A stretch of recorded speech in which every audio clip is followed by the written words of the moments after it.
Backlog. Man, welcome to the Backlog podcast number 28. I'm Matt.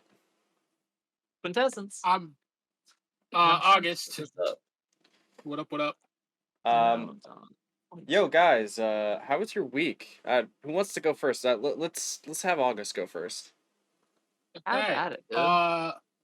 So I mean, my week was pretty chill.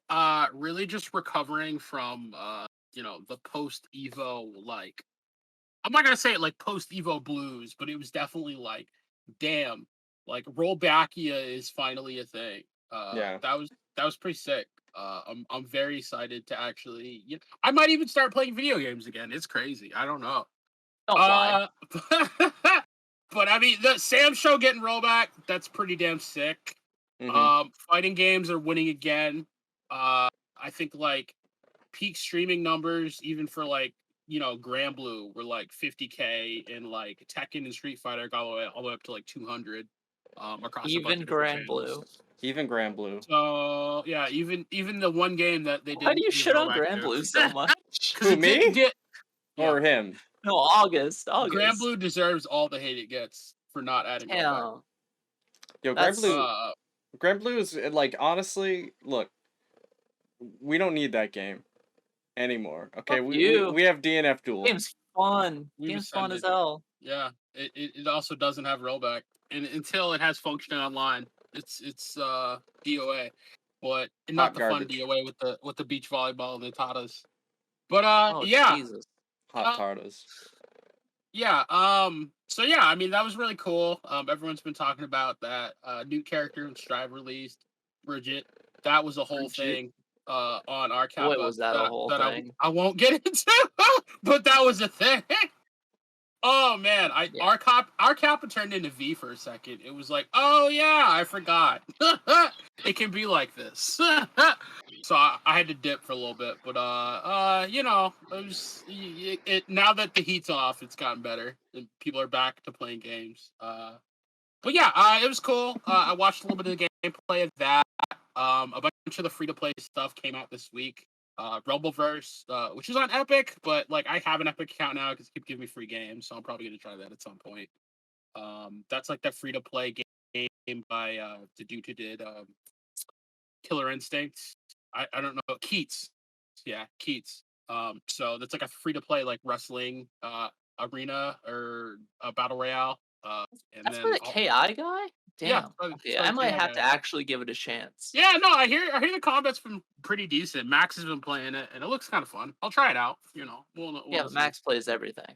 Max does play everything, especially when they pay him to play it. But I mean, no, it looks kind of fun. I'll check it out for a little bit. But I mean, of course, it's not going to do multiverses numbers, which is crazy. Apparently, multiverses had like 1 million players like 2 weeks ago or something like that. It's nuts, and it hasn't even officially released yet. I think it officially releases. Or it might have released like this week and last week. The season passes start till tomorrow, so I'll be kind of interested in that. I will definitely check out Multiverses. I've definitely been watching a lot of gameplay of it. I loved the Evo tournament of that. I definitely subbed to the winner's Twitch because that there's that post Evo bump where like, yeah, as soon as I win a tournament, I got to start a Twitch, right? But yeah, that was pretty cool. Just kind of basking in the FGC glory. That was kind of the post Evo. Test. Oh, there we go. Yeah, doing? See, this is why I can't have a cat on the table because he just rubbed against my microphone and just muted me. Anyway. Yeah, but August is talking anyways. So I couldn't even hear him. He wants you to pay attention only to him. Because if you hit the microphone, it will disconnect and then it mutes everything, which is weird. Anyway. The thing about Grand Blue is that Evo was canceled and was supposed to debut at Evo. True. Tragic. Honestly. Sorry, August. Yeah. I didn't mean to. No, you're good. But it's pretty cool. Like all the like Steam sales for fighting games happened either before or after Evo. Cheers. I bought like all the Bandai Namco shit was on sale, so I finally bought the rest of the BFZ DLC. Same. Cheers. Actually, like right during Evo, I bought the same thing. Yeah, well, I mean, I only had season 1, so I figured I might as well get season 3. And even though it's never getting rollback, and I like the franchise may or may not be dead, I had to go and pick up the Soul Calibur 6 DLC too. So I have all of that now too. What's Man, I've more never. games for your collection to never play. Dude, I mean, I can look at them and they all look pretty on that digital game shelf. Speaking of galleries, I've never heard of Vortex Gallery. That sounds like August's game list. Yeah, I've never heard of Vortex Gallery. What What's Vortex Gallery? the heck? Someone in the chat mentioned it. I don't Yeah, know. a side event yeah. of Evo. Anyway, Yeah, sorry. yeah. It was the that was the side channel. They held a bunch of the side tournaments. I think the DNF tournament might have been on that channel because there wasn't an official DNF Oh, tournament. well, that's why I didn't watch it. Yep. Yeah, there was a couple different things. There was like a Rushdown Revolt tournament. There was a bunch of like weird games. But yeah. Did it have like Undernight and stuff like that? I think Undernight was on the main channel. Undernight was on the main Evo channel. But it did Was have it? like Oh, I missed it. Oh wait, sorry, hold on. I'm confused. Undernight. Okay, Skullgirls is on the main channel. Yeah, Undernight might have. They had a tournament. I know they had a bunch of weird anime shit. You'd have to go and check it out. There was like an Arcane Heart tournament. There's a bunch of shit. This one dude named Jing won like all the anime games. It was crazy. He was just going off. But yeah, I mean, Post Evo was awesome. I'm very excited for the future of fighting games. Now that things have rollback, things are looking bright. We might be entering a second golden age, so to speak. Yo, GP Bear, were you at Evo? It sounds like you're saying you ran the Super Dragon Ball Z tournament. I'm sick. Which is pretty cool, man. That is super awesome. Oh yeah. man, yeah. Yeah, a lot of people I know were actually at Evo. They got a bunch of stuff. Okay. What? They have Mobile Suit Gundam EX versus? Okay. Are you on the Vortex Gallery thing? Yeah, Yeah. no, it's Yeah, they have everything here. Like, yeah, it was definitely cool seeing a bunch of the top 8 start appearing on YouTube like in the days after. I'm definitely gonna have to like sit down one Chaos day Code. and like Oh yeah, here's Undernight. watch Yeah, them. yeah. Yeah. So no, that's cool. As I said, I hope more games get rollback. Like imagine if like Uniclear went back and got rollback. Rollback, Imagine if I heard they're actually working on their next game. yeah. And then hopefully they're gonna have rollback. Yeah. But French bread. Well, like, what's his name? The Castle Super Beast podcast even talked about this, where it was just like he hopes it just gets figured out on a like engine level, so they can just give every game rollback. Because there's a bunch of old games that like I'd love to play rollback on too. Like I always wanted to play the Kadokawa like Dengunki Bucko Fighting Jam game with like all the different random like anime and like light novel characters. Like, Okay. it's the only game I can get out my edgelord fantasies of playing both Kirito and Tatsuya at the same game. So I'm down for that. But yes, Wow. fighting games is back, baby. Fighting games is so great, and it is a pleasure to both watch and play them, or watch or play them in my case. Mostly watch, but Dengeki. Dengeki Bunko Fighting Climax. Yeah, I don't know. I feel like I played that game like Sounds like you 3 guys times. are just making shit up. I don't know. No, it's a real game. It's a game that has like a bunch of like anime and light novel characters. Pretty cool. But I think it is also French bread. I can't remember. But yeah. Did other than fighting game stuff, just watched a little bit more of Sandman. Haven't finished it. Finished Prey. That's amazing. We'll talk about it. But yeah, that was pretty much my week. Just kind of chilled and soaked in, basked in the fighting game glory. All right. Hey Quintessence, how was your week, man? Hi. Well, let's see. My week was filled with Evo and Path of Exile and just being super busy and kind of like barely trying to catch it when I could. But what I caught of Evo was absolutely fantastic. I caught a lot of the Street Fighter and I caught a lot of the Tekken, and those matches were just blowing my mind. Like, what They a were very good. fantastic Evo! Even the Guilty Gear was fun to watch. Like Strive, I Mhm. kind of hate Strive, like at a mechanical level, but Right. it was still really fun to watch. Yeah, I mean, Strive's alright, man. And so, Fighting yeah, games other is than high. that, High level play is Uh, hype. Even if it's a trash game, high level play is hype. I don't know about that. The I high don't know. level hype can't always save it, you know? Yeah, I don't know. Like even like the shittiest game, if it's high level play, I love. Like I've watched fucking high level dive kick, man. Their shit I sounds wouldn't. Is there insane. such thing as high level dive kick?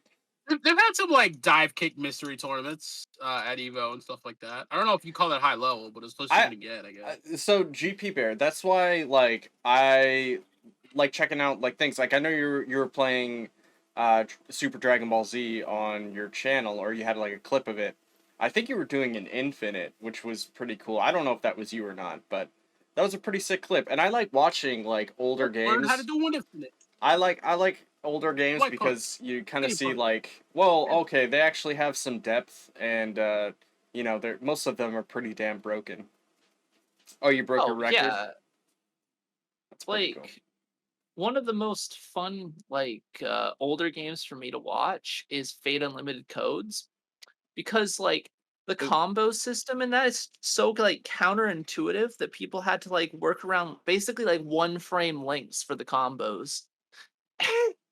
But they're fucking ridiculous. That's not pretty sick. There needs to be another Fate fighting game. Let's be honest. Like, stop just throwing Fate characters into Melty and give me just a Fate fighting game. We have too many goddamn Fate characters. Not have another freaking Fate fighting game.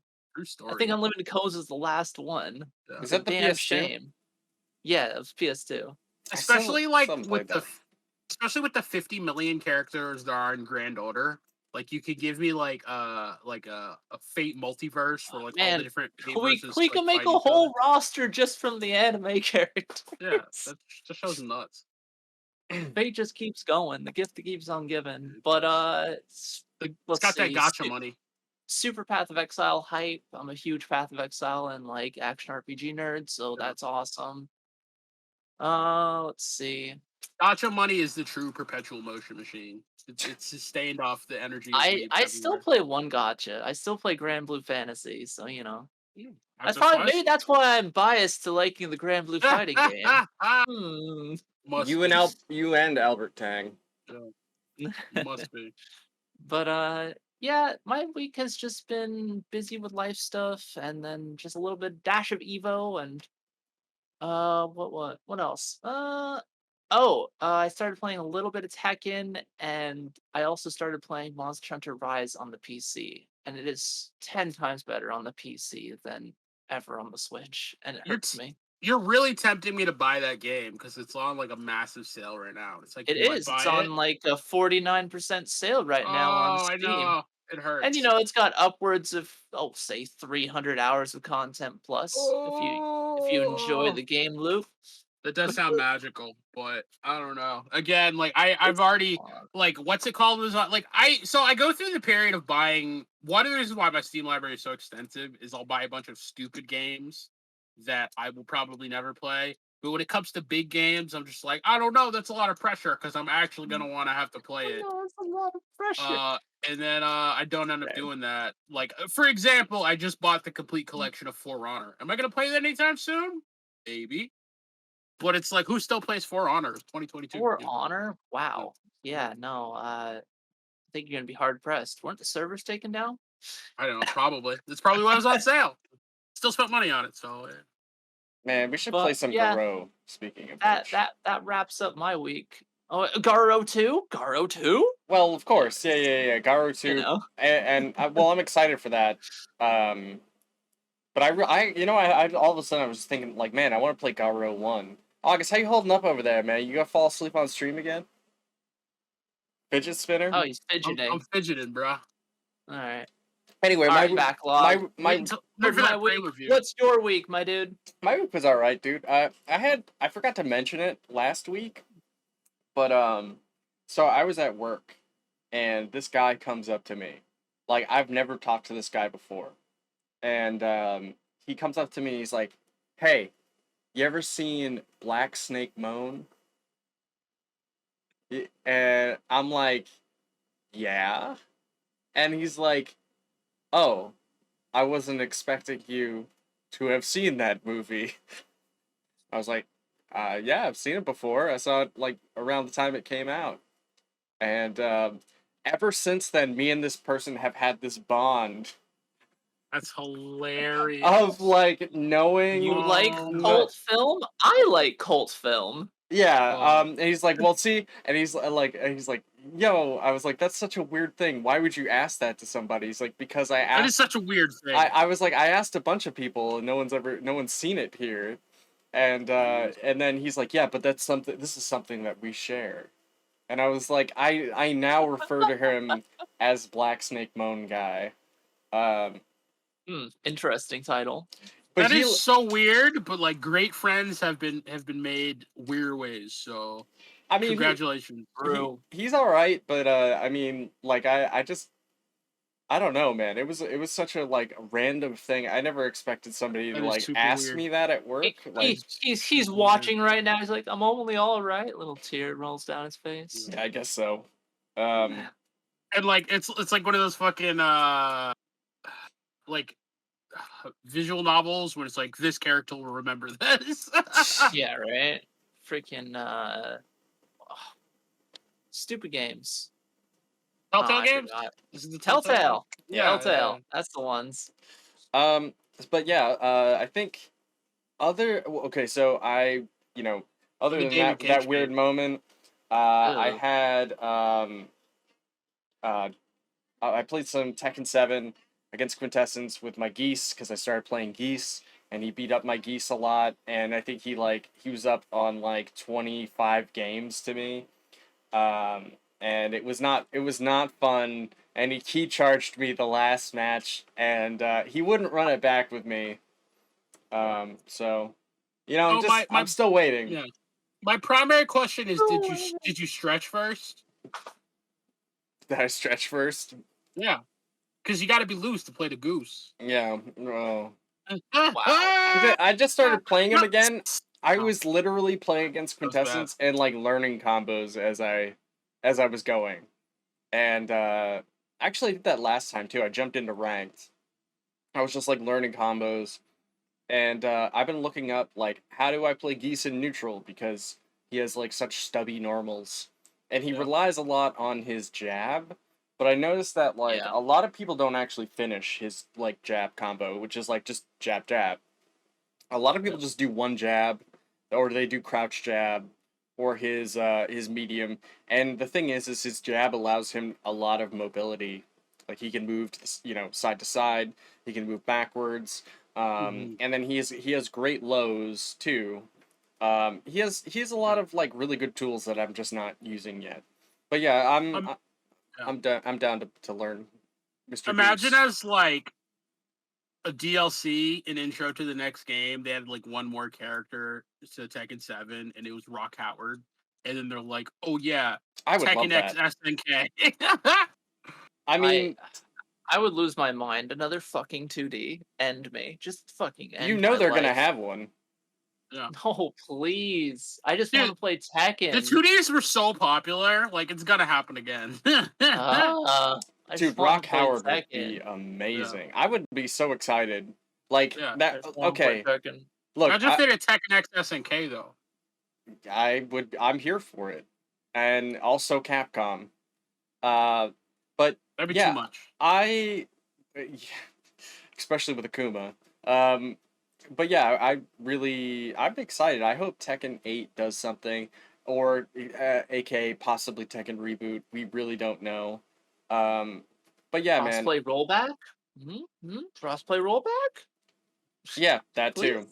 And you think they'll pull a Mortal Kombat and go back in time and fix the Tekken timeline? What's there to fix? What's it? Yeah, there's nothing really wrong with it.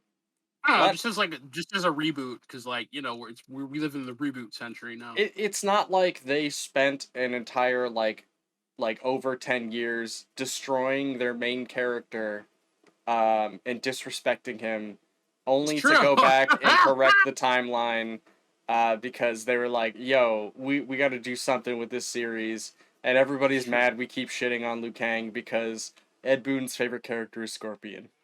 We'll make him a god. That'll make him happy. Mortal Kombat definitely had a lot of edgelord endings with their games. And that they also made Liu Kang a zombie, and which is like, oh, you want Liu Kang back? Okay, here you go. Uh, Yeah. y'all take on guests. We do take guests, sir. How you doing, man? Welcome to the backlog. Uh, Welcome. yeah. So I think other than that, I was streaming some. Oh, no, not right now. We kind of, if we take guests, it's like in advance. This is like typically Yeah, just like we a pre-plan it three usually. Yeah. four person thing weekly. Um, but Hit Matt up at another time, and we'll yeah, we dude. can work We can something. definitely Yeah, figure something just out. hit us up. Yeah. Feel free to join the Discord too, guys. Links in the description here. I'm gonna put in exclamation point Discord. That still work. Discourse. Yeah, if you don't mind quintessence. But yeah. Anyway, I I can think type. other than that, I think I played some Tekken on Wednesday. Friday, I played some more Budokai. I went through and started Infinite World. Oh my god, that game is so weird. That game is extremely weird. Like It they was the were final form of Budokai. well, okay. It has parries. Yeah. It has parries. Like people can get out of situations by just parrying their way out of it. And the CPU does do that. There's also like they added in like 3 more buttons. And they added in 3 more buttons like like C, B and D, right? Like so on top of like punch, kick, guard and an energy button. And they all do different things, and also there's like command grabs now. So I don't know if it uses meter or not. I couldn't tell, or I didn't pay enough attention. There's like, and then there's charges too. Anyway, it's a very weird game. There's a lot to learn. Also, there's between stages. There's like mini games where you have to run through and find the Dragon Balls. Yeah, I Um, remember that. and Which Dragon Ball Z game is this? Is this one of the Budokais? this is Infinite World, which is technically Budokai 4 or Yeah. 3.5 was what some people call it. Um, Or 2.5, whichever, and however you want to go with it. and the actual controls are terrible on the like running around part to pick up Dragon Balls. It's just not they're not very good. It's not like very fleshed out. Though they did update the cutscenes to have like newer graphics, which is cool. They're just a lot shorter than like what Budokai 1 does. But and of course it goes to the Buu Saga. It's just such a strange game. And I'm still getting used to it. But I mean, I'm excited to like learn some of the jank combos that are gonna be coming forward soon, and also parrying. I want to parry like beam attacks. Like I was playing Raccoon, and he got out of like multiple situations by parrying his way out, uh, which was pretty cool. But other than that, I think you know that was pretty much my week. So, uh, Nice. but So so you're saying that it's the Street Fighter 3 of the Budokais? uh I think they tried to make it like they were trying to figure out a way to revive the series, and like they didn't know what to do. So they kind of were like, "All right, let's just add in some new mechanics." It felt like it was so far it feels very half-baked. Um what I do like though is they made shortcuts to like transformation.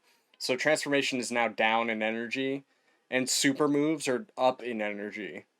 So now you have to actually like press forward in energy in the middle of a combo to be able to do. You can't just press punch punch punch energy and he does his Kamehameha, right? It doesn't come out if you do it that way. You actually have to like, oh, there's forward now. um, but anyway, it's a little bit different. It's taking a little bit of time to get used to. So, with that, Well, the question of the week. I'm like trying to figure out exactly which way we went with this. So it's the same as the beginning. So it's as like, are fighting games too hard, or are they just too user unfriendly? Was kind of what we went with. Right. Um. So yeah, I mean, who the contestants? You want to start us off? What's your opinion? What's your hot take?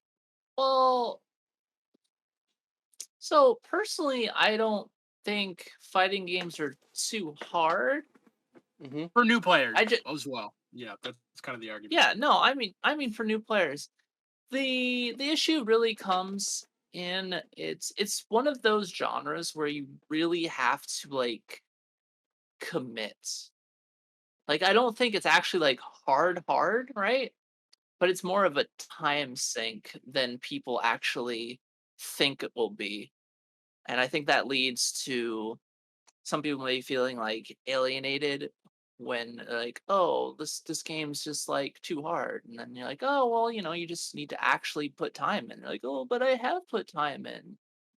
When, I've put time in is like, oh, I played for like an hour. Yeah. So I would like definitely say the skill floor mechanics. There's more to learn than just a shooter, where it's like we point, we shoot, we find yeah, the best position to shoot from, and then it kind of yeah, iterates from there.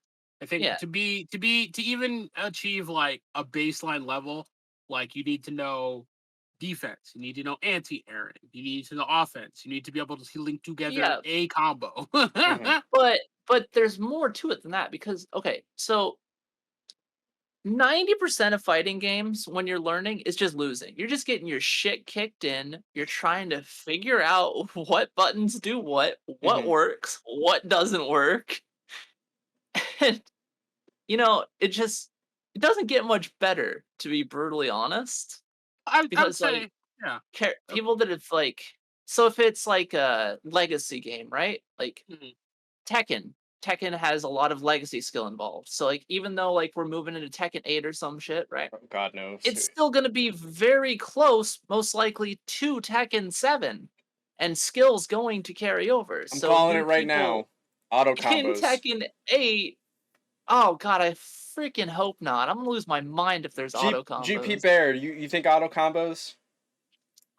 Yeah, Well, I mean, Exactly, GP Bear. You don't need to win to improve. yeah. well, so okay, so I mean, let's kind of break it down here, because I think there are two sides to both of these things. Like, I mean, yes, fighting games are one of the few genres where it's a 1v1, and on any given match, you could face someone that is so much better than you. It's not even funny. You know what I mean? I think the skill ceiling in fighting games is much higher than a lot of games, and it's kind of like the classic, like, an average NBA player, uh like How do we get to NBA players? no, because That's there's a fine. great I'm analogy. following you. I'm following you. There's a great analogy here that it's like, yeah, you might shit on an average NBA player, but they are infinitely closer to LeBron than you ever will be. Like, they are LeBron to you. Like, LeBron James. that's how high up the tree goes. You know You what I mean? you say that, but I can go ahead and play LeBron James right now in multiverses. So I mean, there's You're your playing loophole in as that LeBron James, situation. so they're different story. You're dunking on people Yeah, as but LeBron. why do you have to go to the top? Well, I'm just saying that, like, it's one of those things where, like, I think fighting games have a much higher skill ceiling than a lot of other games, so there's more to learn. And I think one of the things a lot of fighting games do to try to alleviate that is auto combos. Now, do auto combos make you a good player? No, we've seen that time and time again. Auto combos are just an entry floor, making it easier to do a combo. You don't have to learn timing. That's essentially what auto combos take away. I It's think it's basically an even dumber version of a target combo, because a target combo is almost the exact same thing as an auto combo. break the target. Sometimes you just have to learn a little bit of timing, whereas auto combos, it doesn't matter how fast you mash; it's just going to be automatic. But yeah, I mean, I'm not surprised a lot of these basic tools are coming out into new fighting games, as ways to just get people who are noobs like into the game. Like everyone wants to feel that they're doing something cool. Now, yeah, I mean, if you like the game, maybe you'll stick around and try to learn the deeper mechanics of the game, which is what I think they're trying to do in Street Fighter. Like they're saying, yeah, anyone can use the like stylish mode or what easy combo mode, but you're not going to have access to any of your good options. And at high level play, it's going to be the dumb thing to do because you're not going to be a good player if you don't know how to use your greater tools. So I think a lot of these things are just ways to get people in the door.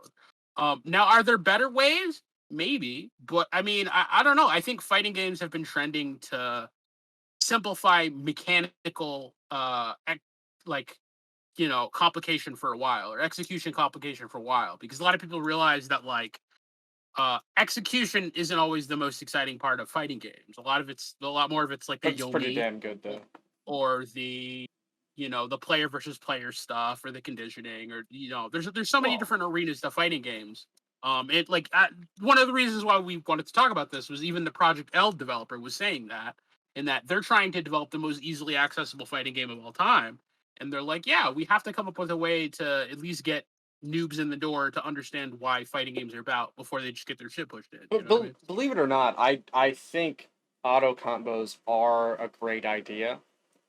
And I can see how it would help someone because, well, first of all, you need something.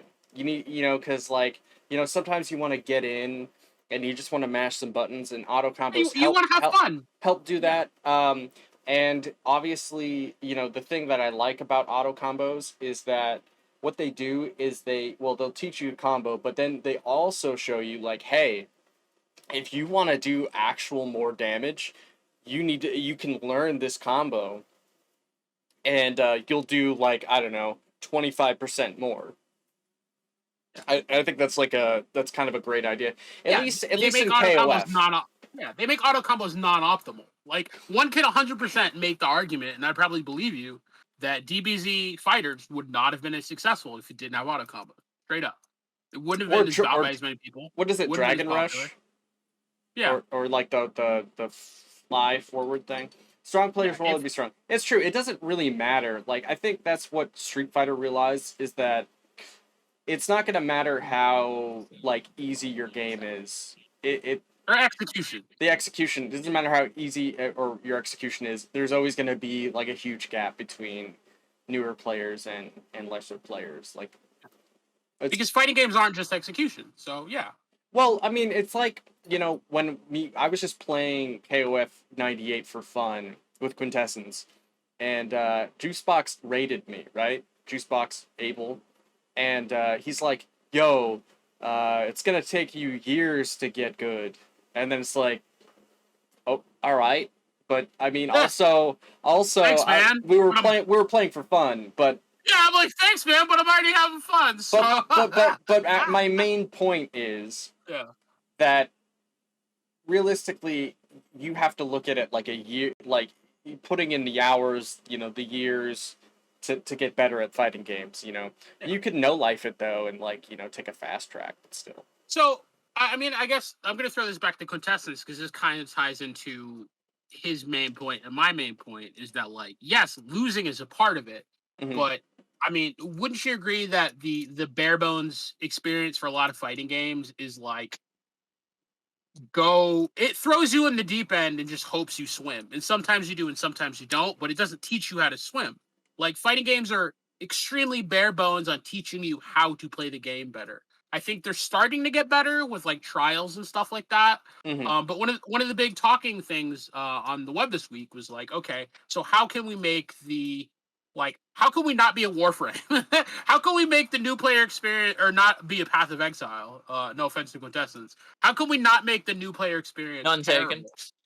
And I think a lot of really good points were brought up in that, like, there needs to be better teaching tools in fighting games. Like, you need to be teaching people how to do combos. A trial mode is not it, because a trial mode doesn't teach you the rhythm of the combo. It just shows you which buttons to press.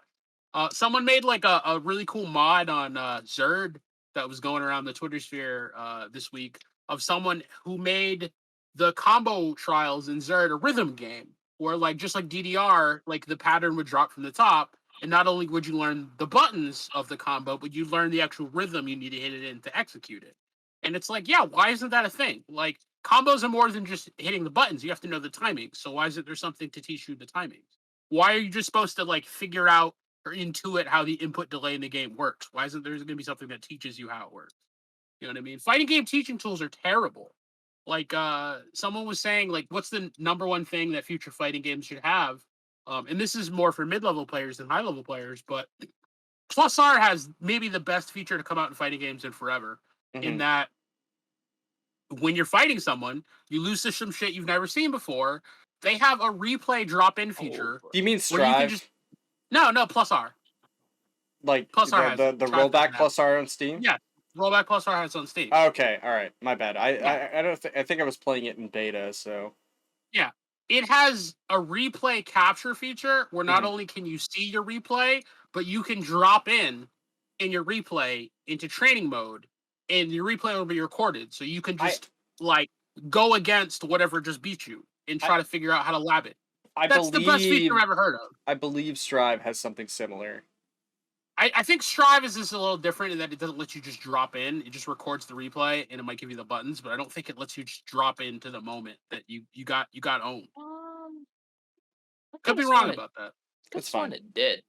Could be wrong about that. I haven't labbed enough Strive, but anyway, I mean, literally, like, yeah, Plus R's take control feature, like that should be a staple in every new fighting game. Like, you should be able to lab against things that beat you. And I mean, I don't know. Modern FGs have a long way to go in terms of teaching people how to play the game. So okay, so for me, I think there's a couple of things. One, I feel like not enough people know how to actually use training mode, and because it can be very intimidating at first. A lot of people don't know how to use training mode. Like, unless you're gonna search training mode, you know. Like I think there should be a training mode tutorial. I do. 100%. I think there should be a training mode tutorial. Yeah, probably. I think people need to stop teaching as many combos and start teaching more neutral. Because realistically, people think fighting games are about combos, but they're about neutral. They're about like stopping a combo at a certain point so you can get a setup to something else. Yeah. You know what I mean? If you can't start your combos and all the pretty combos you learned aren't gonna matter. They're not gonna mean jack. I mean, it's fun though. I mean, hell, I still like doing like geese combos, even though like I don't know, like scuffed that neutral. I don't, you know, but still. Anyway, yeah, I think basically for me, I think neutral is really important. People learning how to do pokes, and you know, yeah. That's what I'm saying. Like, where's the fighting game mode that's going to teach you how to play fighting games? I think that's the feature players are looking for. Like, if we want fighting games to blow up, if we want fighting games to be as big and successful as we all want them to be, if they're gonna blow up, now's the time. Really. Well, but like that's what I'm saying. Like, we need to make as a community, we need to make the new player experience better. And I think one of the best ways to do that, just how we put pressure on them to put rollback, is we need to put pressure on them to build a better new player experience. Because you're going to start seeing fighting games that check off all the boxes. They have crossplay, they have rollback, they still end up DOA. And we're going to start asking why when we're like, well, all these features that us fighting game players have wanted for a while, we have. Why aren't new players coming in? It's been new players coming in is because they go into verse mode, get beat on, and have no way to learn how to get better, or like no understanding of how or where to go to learn to get better, and they bounce off the game. Tell me about it, man. We need to start fixing. Yeah. So I went in and I played Quintessence like I want to say like almost 30 matches, and you know, I still got I was trying a new character. I still got key charged at the end. I mean, you know, I know how it is, man. Not everyone has the mental fortitude to like lose in a first to 50 or a first to 100. Mentally untouchable. Just roll with it. Yeah. Not everyone's mentally untouchable. What were you saying, Quintessence? Well, okay, so I personally feel like auto combos don't actually help the new player experience. And the reason why is because a lot of times they end up using that as a crutch instead of actually learning more about the game. Like, you Yep. see that a lot in Dragon Ball Fighters, you see that a lot in, Melty Blood, you see it in Unist. But Like, who's to say? players Yeah, don't actually try to improve. yeah, Like, they don't try as hard to improve. They're like, "Oh, it's fine. I can yeah. just always fall back on an auto combo. I don't have to learn X." But I mean, who's to Right? say they would even go that far, or would want No, to go that far? I would that's rather asking a someone be lot. Yeah, I would rather someone be Well, playing the game. I would rather there more people be playing in the verse mode pool so it's not dead. And just having them be some auto combo scrubs than just have it be nobody there. And yeah, maybe there's a limit to that. Like, do I want everyone to be a scrub? No, of course not. But I mean, like, I think that's the whole point of, like, you got to give something. Like, again, you got to give the new something to latch onto. You got to give them a fun factor to latch onto. Like, if Welcome they're to the just Scrubcast. if they're just but dropping in and getting their ass beat, then they're gonna bounce off the game, and that just kills the game faster. but You know what I another mean? huge factor for people Yo, bouncing Tommy, what's off up, of man? games is fighting games are a huge commitment of time, of money. Fighting games have, like, some of the most egregious DLC. Like, we I we need those need to, gems. like, ask for better from developers. I need those gems I system. agree, but like in the age of microtransactions, I honestly don't even think they have as bad DLC as you can get. Yeah, it should be better. But fighting It's not games like have an always been RPG. bad. But We're like it, finally at a stage where we don't have to buy a whole ass new game but bro, once we're in that full free to play era, like or all 3 bets new games. all bets are off. Like, they're gonna be selling like $40 legendary skins on multiverses. You know what I mean? Like, That's granted, it's fine. Who optional. You don't gives a have to buy shit? it. I don't It's a think But that's. skin. There's no way that's gonna Cosmetic. happen.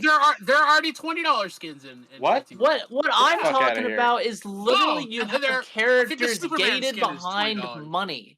The Yeah, Mhm. characters are gated behind money. Core pieces of the game are gated behind money.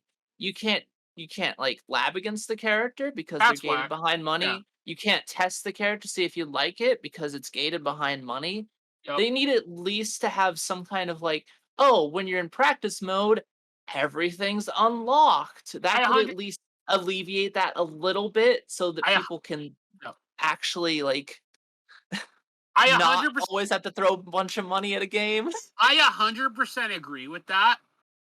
Because again, like, how will you even know if you like the character if you haven't tried it yet? You know what I mean? To spend Exactly. money on it. So 100% agree with that. Exactly. That's one of the things that will argue Multiverses is doing right. Is in practice mode, everybody's free. Everybody's unlocked. You have to unlock characters normally if you want Oh, to play them that's pretty against cool. people. But in Multiverses, if you go into training mode, everybody's unlocked. That's good. So that is one of the things I will say Multiverses is doing right, and I hope more games follow suit.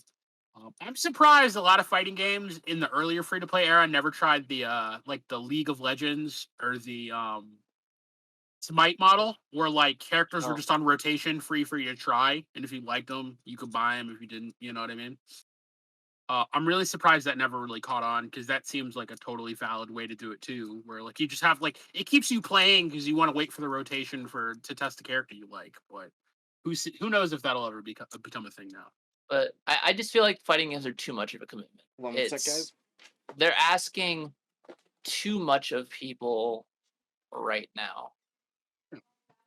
Like, So yeah, I agree. Like, I you're still not think getting they're enough. hard, Yeah, right? Like, yeah. I don't think they're actually hard, right? Yep. You don't have to win to play the game. You don't Yeah. have to play to win. You can just play the game. But I mean, I guess I totally agree. But And then like, you'll learn as you play. If you enjoy the game, yeah. then you won't mind losing. But a lot of people That's how I see it. Like, I So- love Tekken. I get my Yeah. shit kicked in daily. Tell me When I about was it. learning Tekken, I started in Tekken 7 for like actually learning Tekken. Mhm. Yes. And like I just got my shit kicked in day after day after day after day, but I kept coming back because I enjoyed the game and I wanted to learn more. You I know, agree. and I'll say it for the But we millionth need more time. players. Yeah. I'll say it for the millionth time. I still think it's wild that people say that Tekken's online is bad, because for the most Played part, much worse. I have a pretty good Everyone's time played worse. Everyone's played worse. playing Tekken. Street Fighter 5 was worse when it started. I think Tekken's online is sucks. serviceable. It's not fantastic. It's maybe good. It's on the border. It's not bad though. It's not horrible. Mhm. Like if you want horrible netcode, you need to go Go play play some JoJo's. Undernight or JoJo's or Virtual Fighter freaking 5. That's actually not Smash Brawl, terrible for delayed base. Smash Ultimate. Just Smash games online. Just that go aren't play the slippy. Switch. Just go play anything Yeah, on the just Switch. go play the Switch. Actually, Monster Hunter plays really well online on the Switch. I just But love how all these That's, games that's that are neither getting. here nor there. I love how all these games that are getting rollback aren't getting rollback on the Switch because the Switch just literally can't handle it. It can't Or they're- handle running the. Or like, they're the just not on the Switch. or any the majority of current them games. aren't on the Switch. Well, no, because so when you run rollback, you have to start running like parallel game threads, and I don't like that. So they're basically upping the minimum PC requirements, and all the games are in rollback. That's one of the things a lot of them didn't tell you. You the Switch say just- that, but it had MK11, and MK11 has rollback. Yeah, but it ran terribly on the Switch still.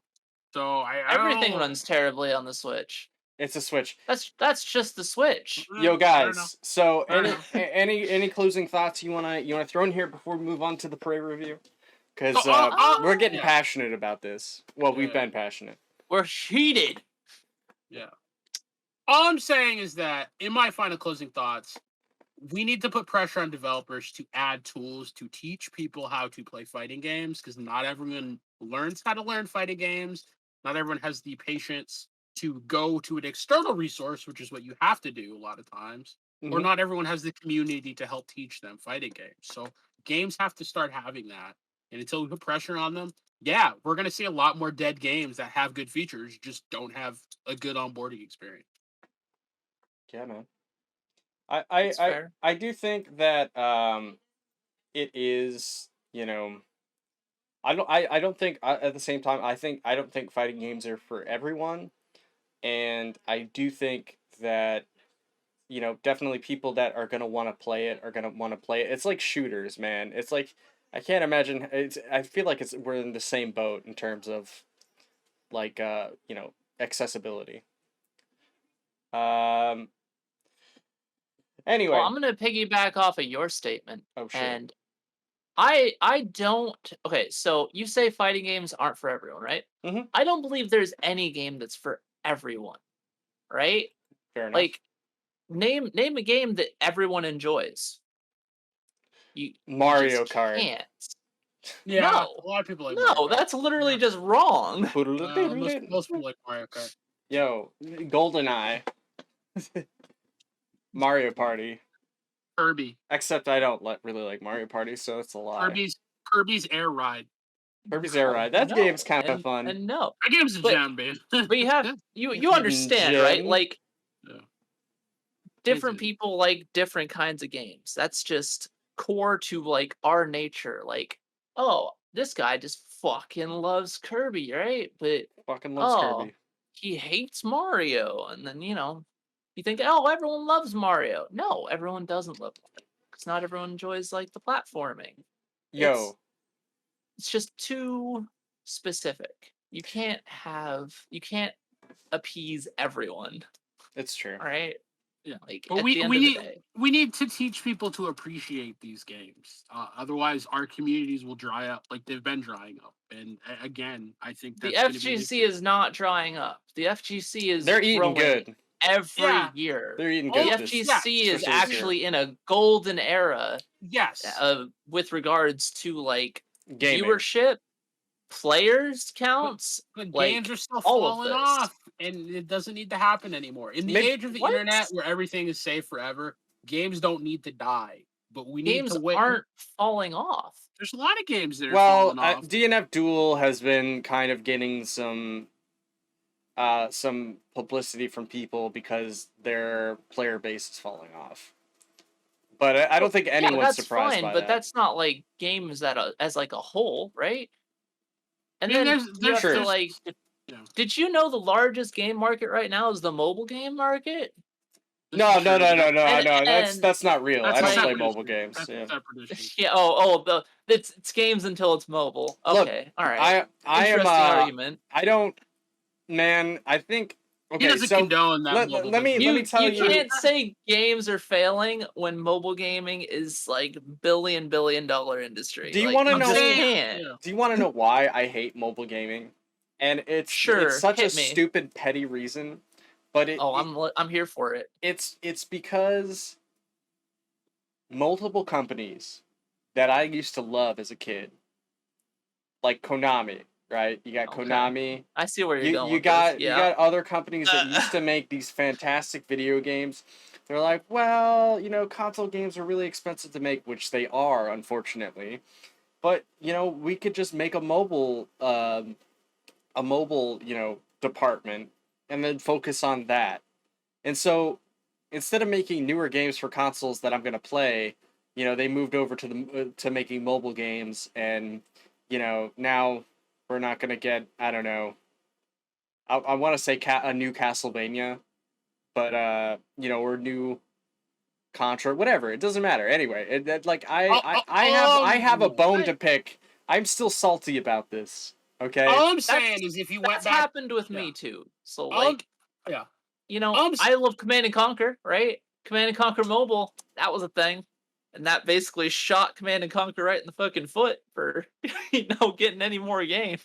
This I, is this is I feel all bad. this is all I'll say about mobile games. If you went back to like 1993, 1994, Mhm. like just popped out of a time machine, walked up to someone who's playing a Super Nintendo, and showed them your phone and said, "This is the pinnacle of gaming in 2022," they would just slap that shit out of your hand. That's all I'm saying.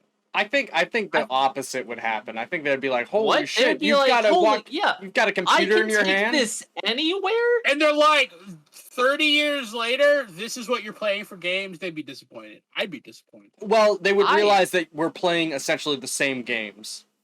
Yeah, and that's lame. It's been like 30 years. Bro. Whereas if you showed them anything else, like anything on the PS4, anything on the PC, anything on the Xbox S, they'd blow their mind. What's the I don't new think you're giving mobile games enough credit. Some of them actually look really good. All right. Yeah, we're getting off topic here. Anyway, so hey, Are we? Because it's still yo, games. what about that Prey? You guys see Prey? Yeah, I saw Um, Prey. What did. did what did you I watched it. guys think of the Prey movie? Also, It chat. was a movie. Let me just grab my notes here.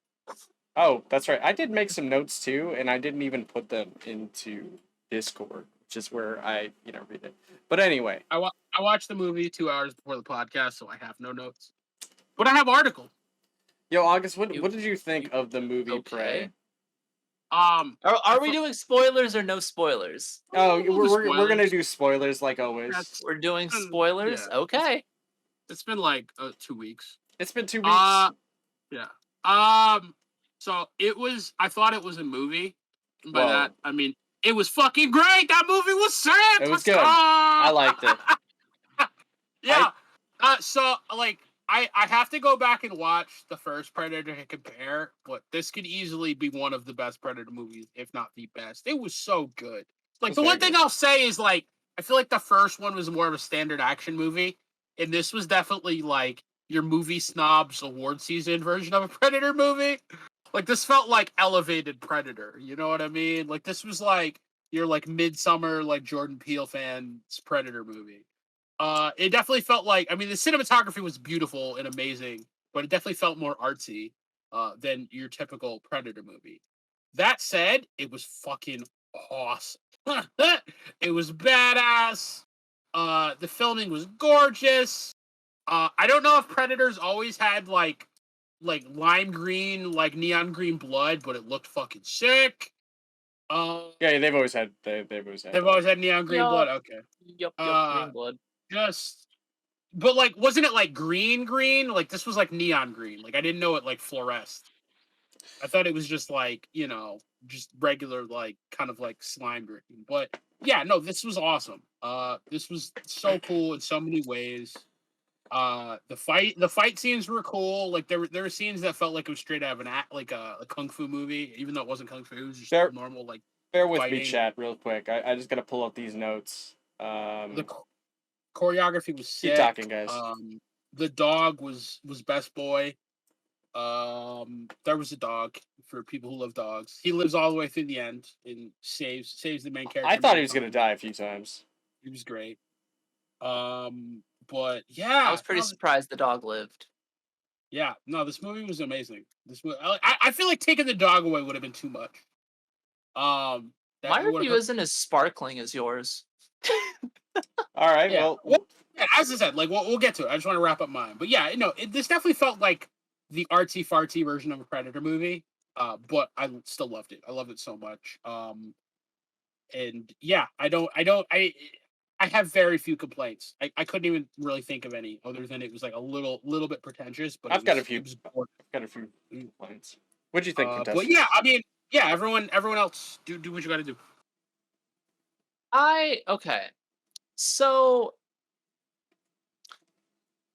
I thought that the main character was actually really annoying.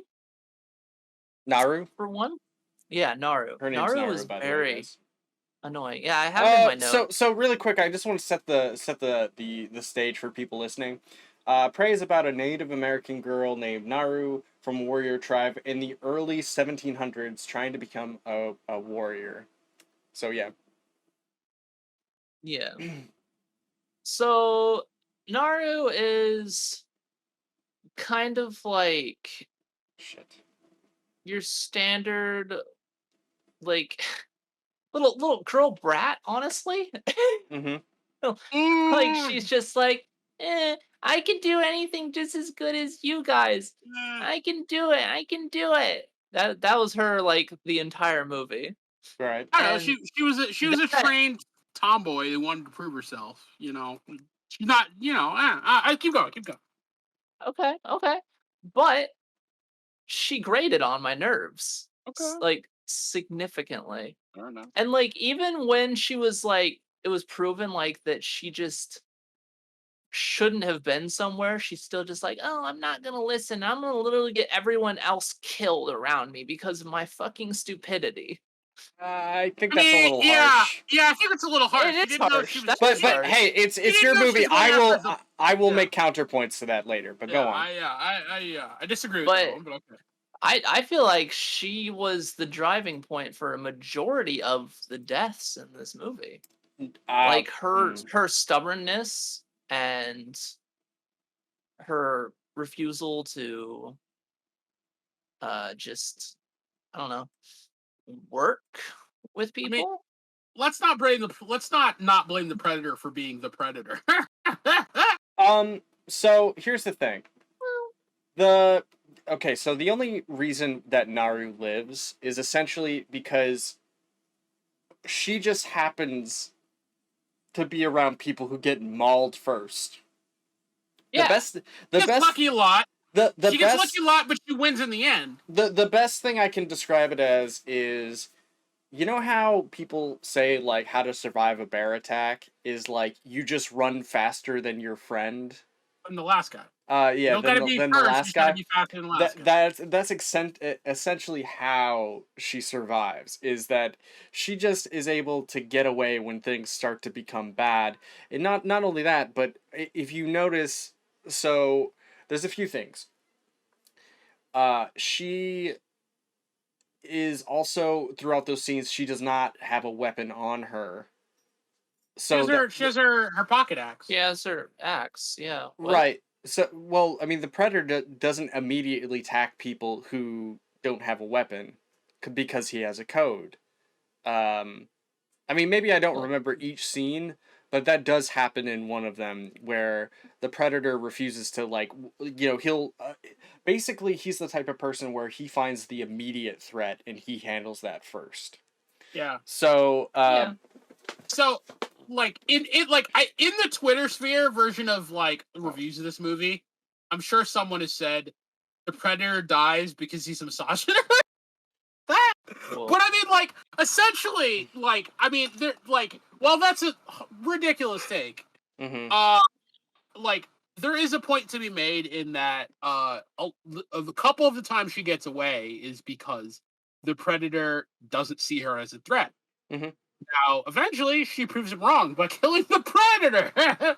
But like, I mean, I think that was kind of the low key point of this movie is that like some of the best like hunting is done by the hunter that pretends not to be the hunter, and like you know what I mean. Like, I think there's a point to be made for never underestimating anyone or anything or any prey, which I think is kind of the low key like empowerment theme of the movie, which is cool. I Well, just didn't like the magical battle skills she got. okay, so She had battle skills the whole movie. No, she guys, Yes, she didn't. did. she does get a boost in combat She ability. gets a big ass boost. What are you talking about? She does. What are you talking about? She is small and she is agile. Uh-huh. In her fight against the predator, she uses both being small and agile. She's good with an axe. You see her do an axe montage. That's Okay, what she uses in that fight. So you're okay. So that's not why she beats the predator. She beats the No. predator. No, she beats the predator by outsmarting the predator. She beats the predator by actually paying attention. By learning about it. Can you just let me talk? All right, fine. I'm just so mad. She beats the predator because throughout the battles and her watching her friends and family get mauled, she notices that the predator has like a code. And so she basically winds up using this code against it. Like you said, she's very observant and She is, yeah. there is okay. So in my personal opinion, did we watch the same movie?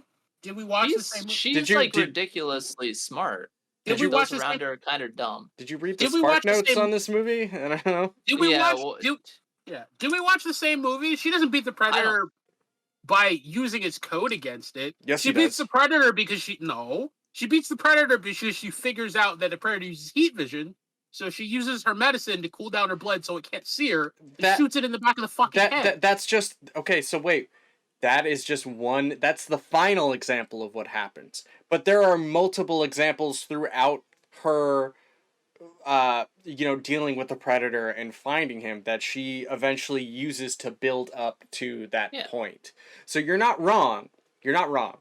But like I do think that her eventually her combat ability, like at first, she's kind of a newbie and she's not a very good hunter, but by the end she's like this she's able to do combat with at certain points that was it just seemed like she just started to just try real hard, and then that's how she unlocked her like third chamber. Like, I don't know. I get it. I get it. With you guys here. She beats the guy in a fist fight. She chokes the guy out and she bites him when the guy the only reason when because he wasn't. She won that fight. She won that fight. They had to what's it called? Yeah, but he didn't want to hurt her at first. Dude, he tries to punch her several times. Wait.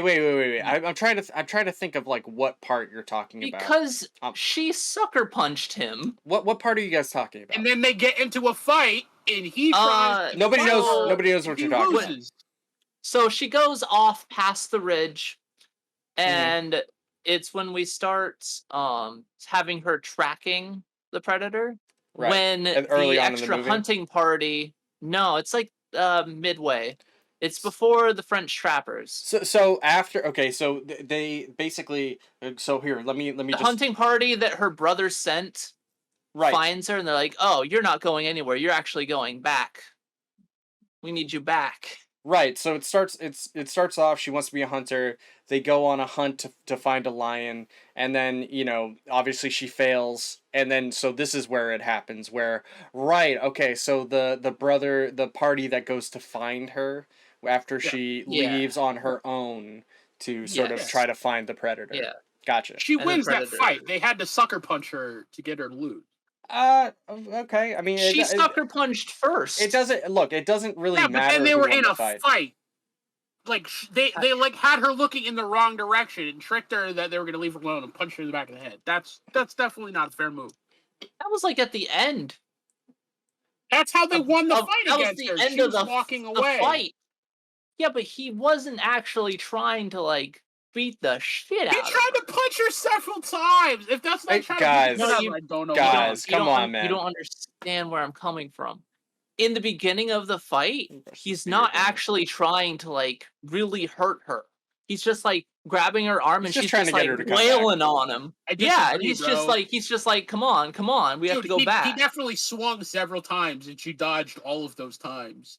She's not an After- incompetent fighter. After she got multiple sucker shots in, right? Like She got like one she- in, and then Oh my they God. tried to Guys, choke each other. Did all we right. watch the I same disagree. movie? I don't know. I don't know if we did. Guys, all right. don't know if we did. So in my personal opinion, I felt like her combat ability was like a little more than like her setting up the traps I'm fine with, but some of her ability to fight whatever. was like you know, I didn't feel like was okay. I would have rather seen her straight home alone him and you know, like The final fight, she just got a That's massive literally what combat the boost. hunters tried to do. Like, I don't know. I guess I disagree. I don't think her issue with being a character in this movie was that she was an incompetent fighter. I think her issue is why and what she failed the first hunt was why she didn't have the mentality of the other fighters.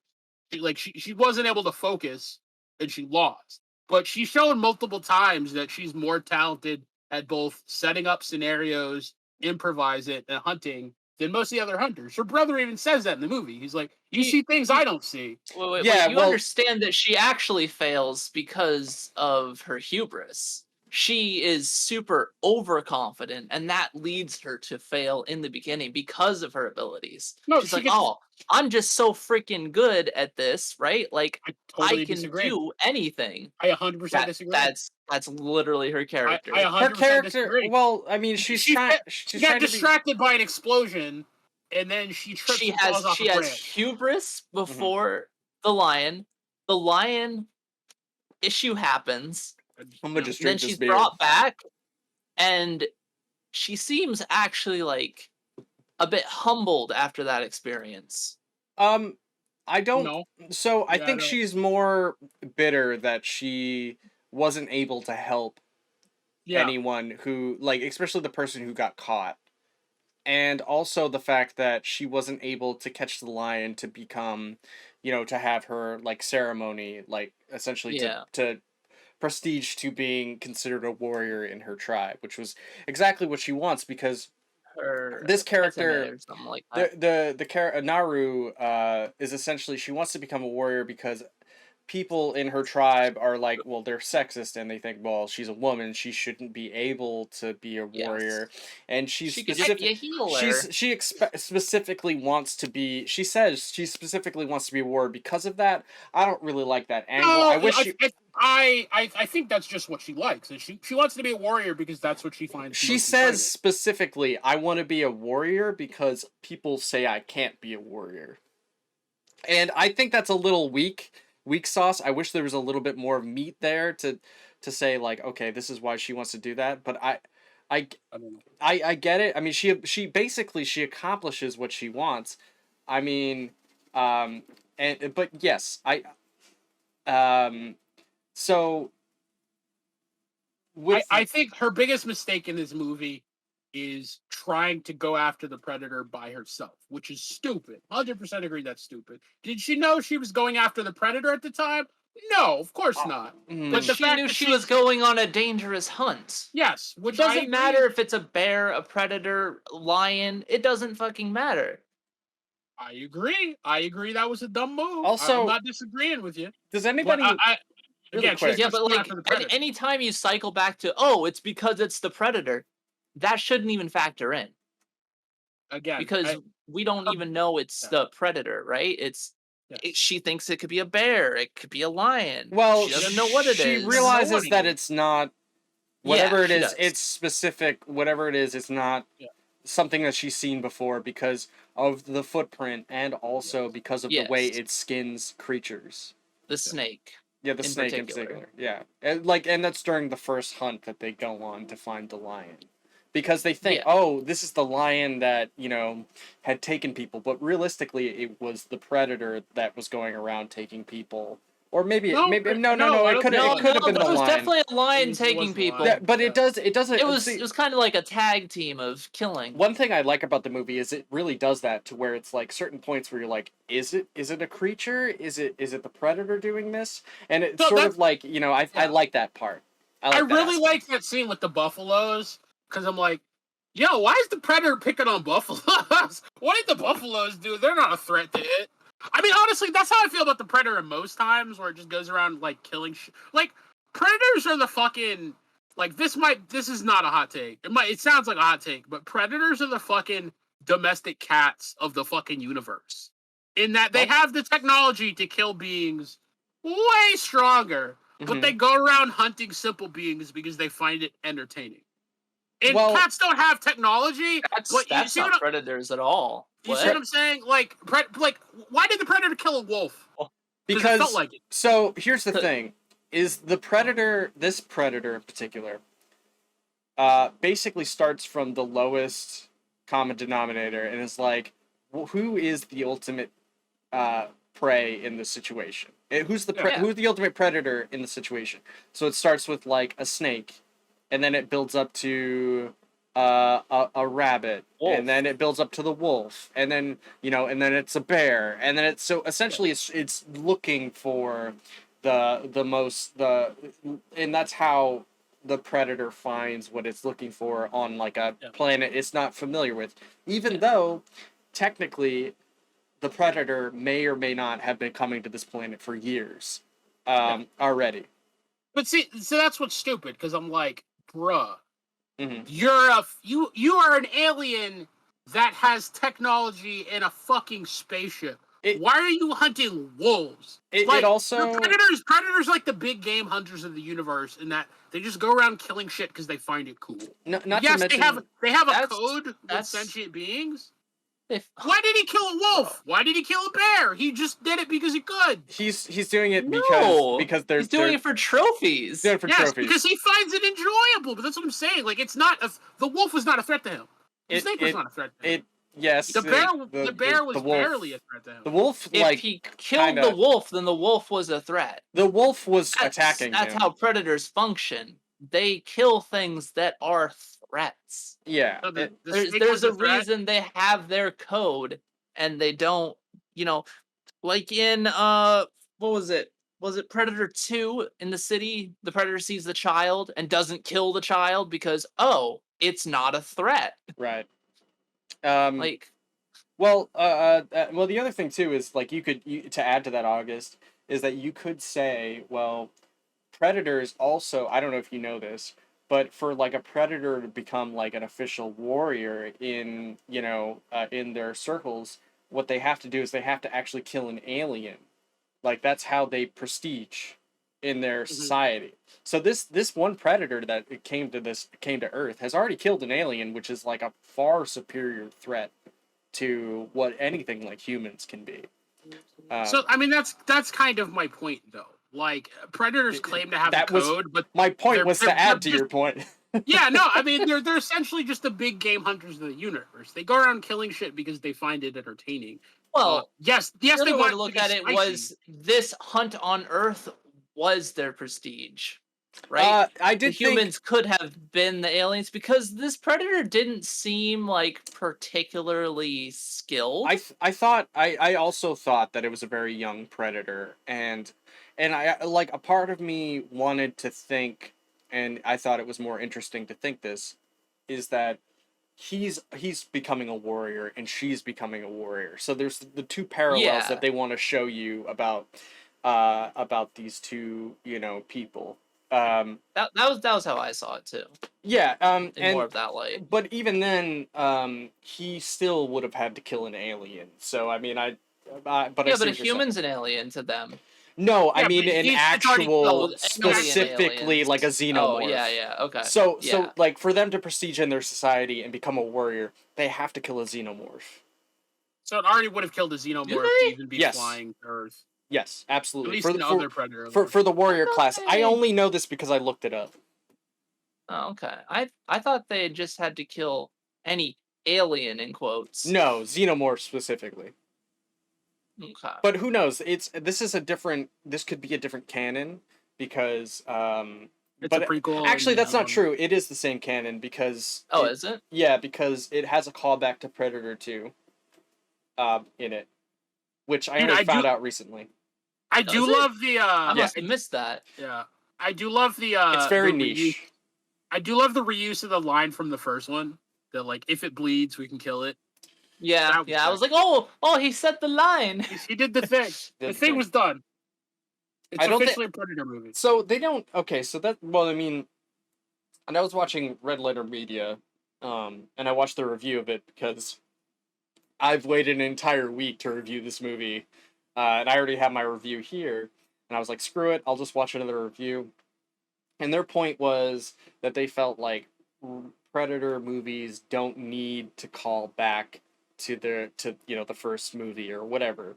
They could be Agreed. there. This movie could have been its own thing, and it doesn't need to. I really enjoyed it. I really enjoyed that one little callback. We understand you're filleting the movie. It's fine. All right. Hey man, when I see something I like when I see something I want to. Other people have points to make too, though. All right. When I see something I want to just put all up in my throat.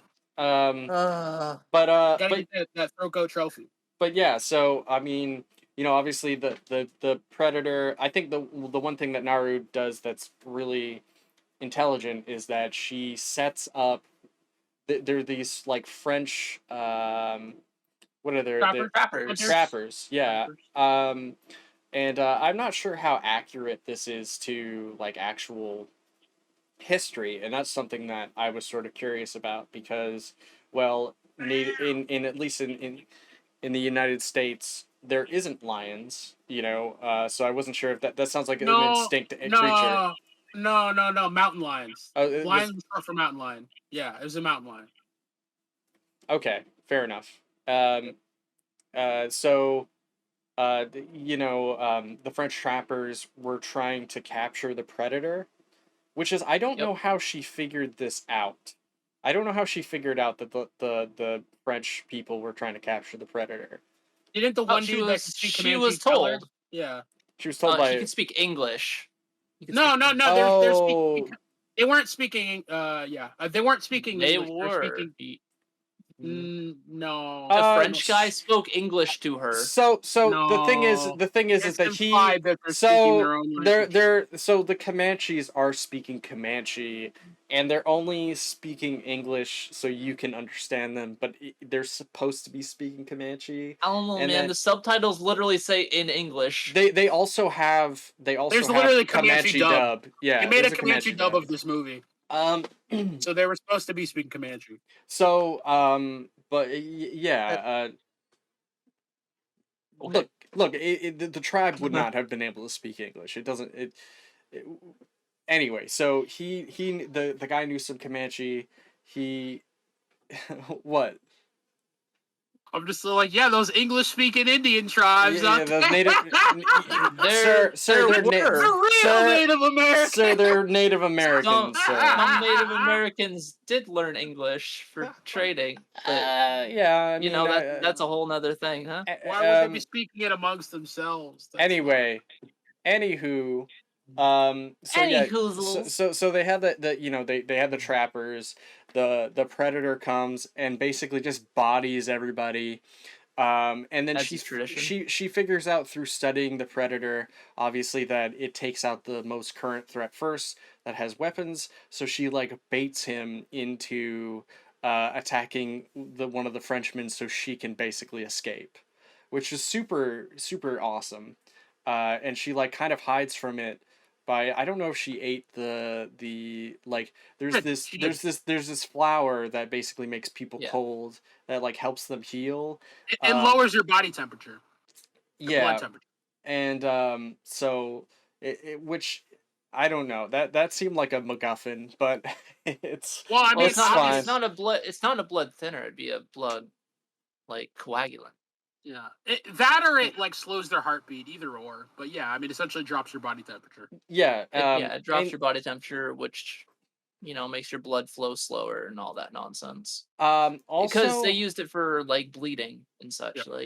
He'll bleed out if he doesn't have this. Yeah, so it'd be an anticoagulant. Oh, okay. So yeah, so she basically during that time she's Be a studying coagulant. the way that the predator is doing things, and she's been completely observant the entire Other way time, around. and her Anti. and her ability to be a tracker Thinner. and pay attention to Anti- little anti- detail. Guys, shut up. The ability to pay attention to the situations and the combat that she's seen the predator, hold down or whatever into combat. It aids her in that last fight of trying to trap people, or trying to catch the predator, which she winds up stealing its helmet from this combat situation, and her brother winds up sacrificing himself to let her go. Um, so which leads to basically the last half of Predator 1, where basically she's just doing all the the prep, the setting up to take it down. Wait, what? Huh? She got the helmet when He shot her in the back of the head. Yeah. yeah. Shot who in the back of the So head? Yeah. So her brother knocked the helmet off once. Yeah. And that gave her the intel that This is one I was just talking about it. I was just briefly going over it. I'm not I'm not going into okay. detail. Oh, okay. I don't want to skip the scene where I don't want to he tracked her. completely go. I don't want to verbatim say everything that's going on. I'm That's just fair. trying to Yeah. move it along into situations. So So okay, favorite scenes, least. Okay, sorry. Yeah, go. We don't need to recap the whole movie. right, yeah, sure, and eventually, just lastly, she winds up setting up the predator and killing it, which is great. So what was my favorite part of the movie? Yeah, did you have a favorite scene or a least favorite scene? Probably the bear part, where he fights the bear, and the bear almost like takes the predator out completely, but he bounces back, and then basically just wrecks said bear. But I think I like overall, I like the world building and the community, and sort of like seeing what they did was, it's sort of like Miss Marvel, where it's like, you see the family and cultural aspect of things, and then it's also like a hunting movie. I don't know. So a question on that: have the predators always been that strong? Because the bears are between like 500 and like 1,200 This pounds. was a particularly small predator, which is why me and Predators Quintessence are usually stronger than they're this. thick, and also he had a pretty primitive helmet, which is like usually they don't have one. They don't have like helmets made of bone like this one did. Most of his tech was actually primitive. Yeah. Which I guess makes sense with it being in the past. Yeah, it's like 300 years before the main movie. Yeah, but I mean, like, who knows really what the Predator... Yeah, of course, yeah. Who knows what the Predator's, like, timeline of technology is, Right? No one. No, I mean, I'm sure someone does. I mean, the only real, like, sort of history and timeline of Predator, like, comes down to the comic books. And then, you'd have to read into that, which is, whatever. But, whatever. Dude. But yeah, so what was your guys' favorite scene? Quint, go first. Damn it. I'm trying to think. I think my favorite scene was probably when the brother was fighting the predator. That was, yeah, I like that scene too. I think that was the coolest fight. He gave it a good go. He did, and then he gave up. Yeah, well, no, because he realized the predator was behind him. The predator wasn't about to let him get away. No, What was he gonna do? The predator was literally behind him. He heard a twig crack, and he's like, "Oh, he's behind me, isn't he? Well, I'm fucked." They could have kept fighting him. They were doing really well. I don't know, but because that predator definitely struggled with fighting multiple enemies at once. Oh, totally. Except for the Frenchman, he fucking shreked them. Well, yeah, he also just during that part though, he started to bust out his actual technology. Oh yeah, yeah. That's the other thing about predators. When they start losing, they start to cheat, which is the other thing I've always found irritating. Well, he only uses his technology to the amount of people that are around him. Yes, but that's still like to like the number of threats. So if there's one-on-one, he's just gonna use a blade. You know what I mean? And he's gonna try to wreck your shit. To me, that sounds like cheating. Again, the more look at him fighting the bear. Like he's like, I'm not using technology. I'm gonna go ahead and fight this bear hand to hand. Fuck you. Yeah, right. But again, at a certain point, he even uses the fucking like dummy bomb nukes. Like, come on. Like, that's just like, bro, you could have just gone and fucking slit those guys up. Might just be lazy. Well, he did chop down a bunch of them. Those are just like the micro bombs. That was anything special. Still, he didn't have to do all that. That sounds like cheating to me. Anyway, but yeah, it was very cool. That was my second favorite scene. Was him just fucking up all those dudes. That was very entertaining. The Frenchman, yeah. There was a strong like honestly, I was wondering how accurate this was historically. Okay. Quite a bit through the movie, and I wanted to like read into it, but I mean I don't know how much of Comanche history is actually, you know. Fair. But did you say what your favorite part was, Quinn? What? Yeah, no, I said when the brothers fighting the predator. Oh, August that's right. hasn't said his favorite part. Yeah. So my second favorite part was when he was just owning all the French trappers. My first favorite part was just the climax of the movie, where she finds an elaborate way to set the predator up, and she realizes that as long as she like steals, I don't want to ruin it for anyone who hasn't seen it, but long story short, like she finds a way to use the predator's technology against it, and it was very cool. Yeah, it was pretty cool though. She like, oh boy, that's those sliding and stuff. Like, I think that's why people think that, you know, she had like a boost in ability, because all of a sudden she becomes super agile and like she was like, you know, sliding under his blade and shit. I'm like, what the fuck? Where was this earlier? There was even there was a point. Listen, there was a point when she was hiding the deer where she started to like slide like that, and like even then, like she wasn't very good with her axe and throwing the rope, and she had the montage. She had a montage. Yeah, but she wasn't like, I wouldn't use the word proficient. I would say like amateur at the very least. He was doing pretty good at the end of the montage.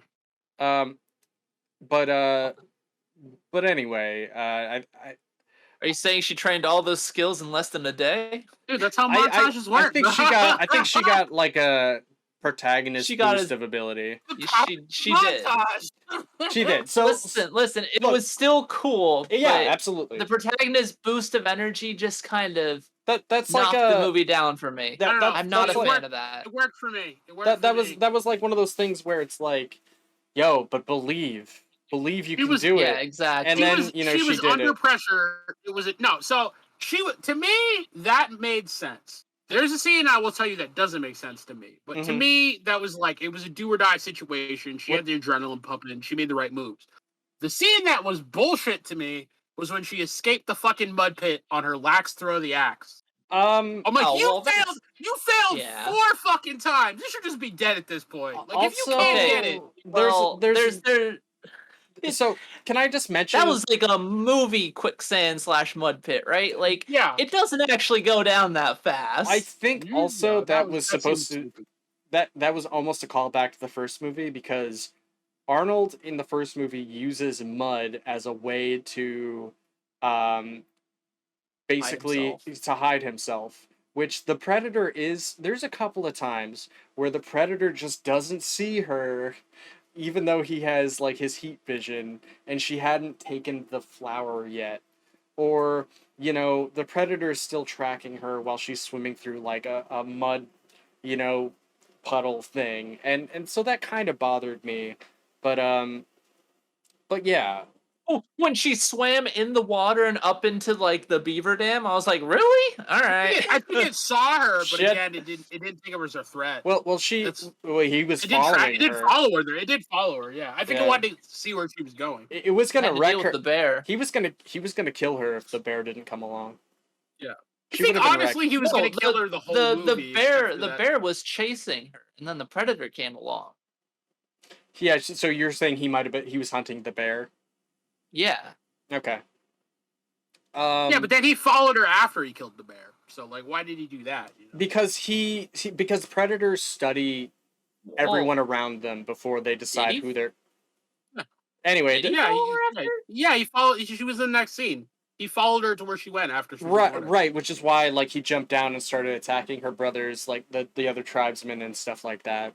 Um, but yeah, so I did think, it doesn't matter. Overall, I did really enjoy this movie.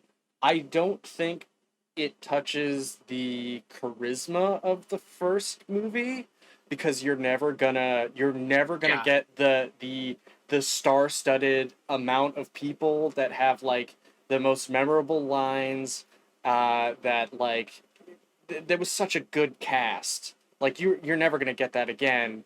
And it was just like the No. perfect group of people to be together. You know what I'm saying? Yeah. And I don't think you can touch 80s charisma in most movies anyway. It's just a different time. Movies had a different feel.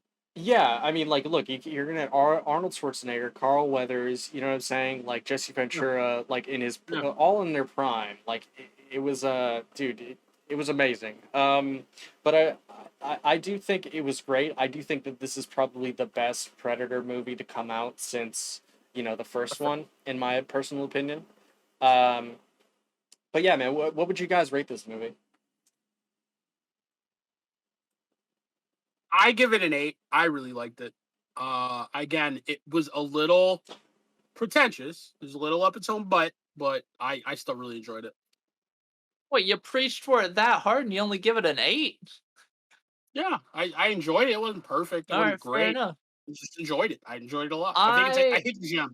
Hidden gem. I'm at a 7. Dude, so far we've given like everything an 8 or a 7 that we've reviewed. It's Well, I fine. mean, we haven't watched any bad stuff, really. I want to watch mean, some like, bad shit. We'll have to yeah, start. We'll have to start we doing can bad movie watch some reviews. bad shit, I guess. Yeah, But we'll have to start We doing should some watch bad The movie Guyver. reviews. maybe I'll just fucking love it anyway. But I've already seen Guyver. Double yeah, but Toasted. Double Toasted just watched Blood Rain. oh god, those Fair. movies are terrible. Better So than Electra. you gave it, so August, you gave it an 8. I give it an Quintessence, 8, what do you give this movie? 7. A I'm 7? gonna stick with a 7. All Yeah. right, cool. I think it was too messy. I don't think it was very messy at It was all. too all over the place. I think more often than not, it has tons of like little hints and messages towards like what it has a lot of like you have to be paying attention to what they're paying attention to pick up on what's Oh, going yeah. on. I feel like I followed that fairly well. It's just I don't find the main character likable, Okay, and I liked there her. wasn't there wasn't like much I like character development, and it felt like there was quite a bit of filler at the end of the day for me. I don't. And the final fight was just a cop out for me. So that's why I gotta knock it I think it's an more 8. heavily. Sorry, man. I don't mean to keep That's interrupting fine. Yes, whatever. you. 7. I give it an 8.5. Wow. I give it an 8.5. 8.5. I think it's a great movie. I think if you're not into Predator, you could watch this and it could totally suck you into the world that, it could present. I think it does a great job of that. I think I enjoy the ending. Did you guys remember the ending teaser? Did you guys see that? No, I missed it. So there's an ending teaser to the movie where it shows basically through these sort of cave paintings, or cave paintings? I don't know, paintings that that when she returned to the tribe, you see that a predator ship or ships return to Earth.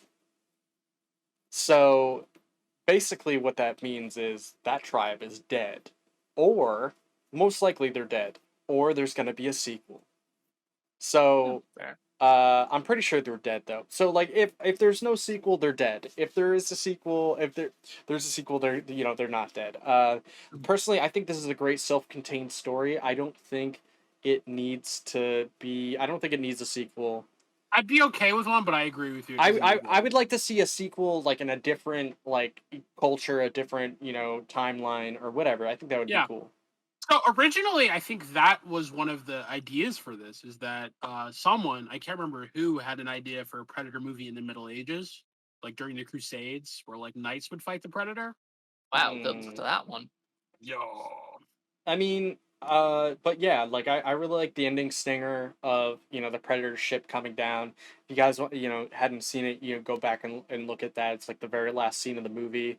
Like it's literally happens after she returns to camp, and it's like starts to roll credits, which I enjoyed quite a bit. But it was really fascinating. What about Samurai v Predator? That happened in Predators.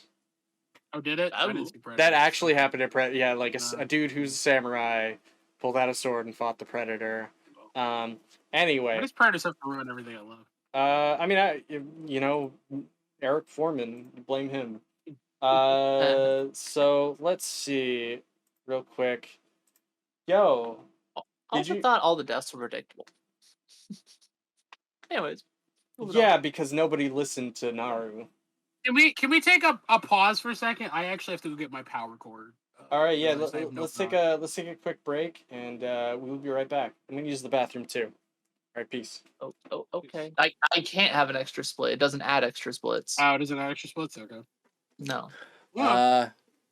Yo. So. Yo. Did you guys hear about that Punch Out? No, honestly, I didn't. Which version of Punch Out? There's so many. I believe it's Super Punch Out. It could be a different version of Punch Out, but so Super Punch Out has hidden 2-player mode that went undiscovered for 28 years. So yeah, it is definitely Super Punch Out.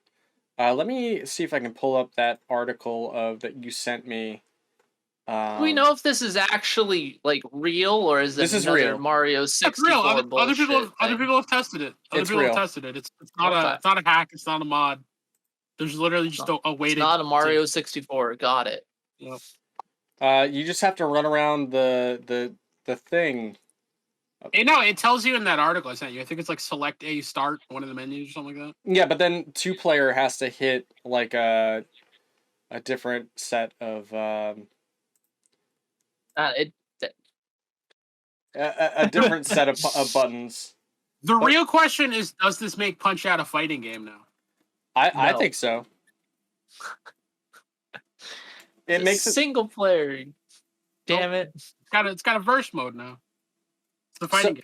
So supposedly, this had been like through interviews and other things of the such from like the Punch Out team. No one had ever mentioned this. There was nothing in like any like hidden manuals or anything of the sort.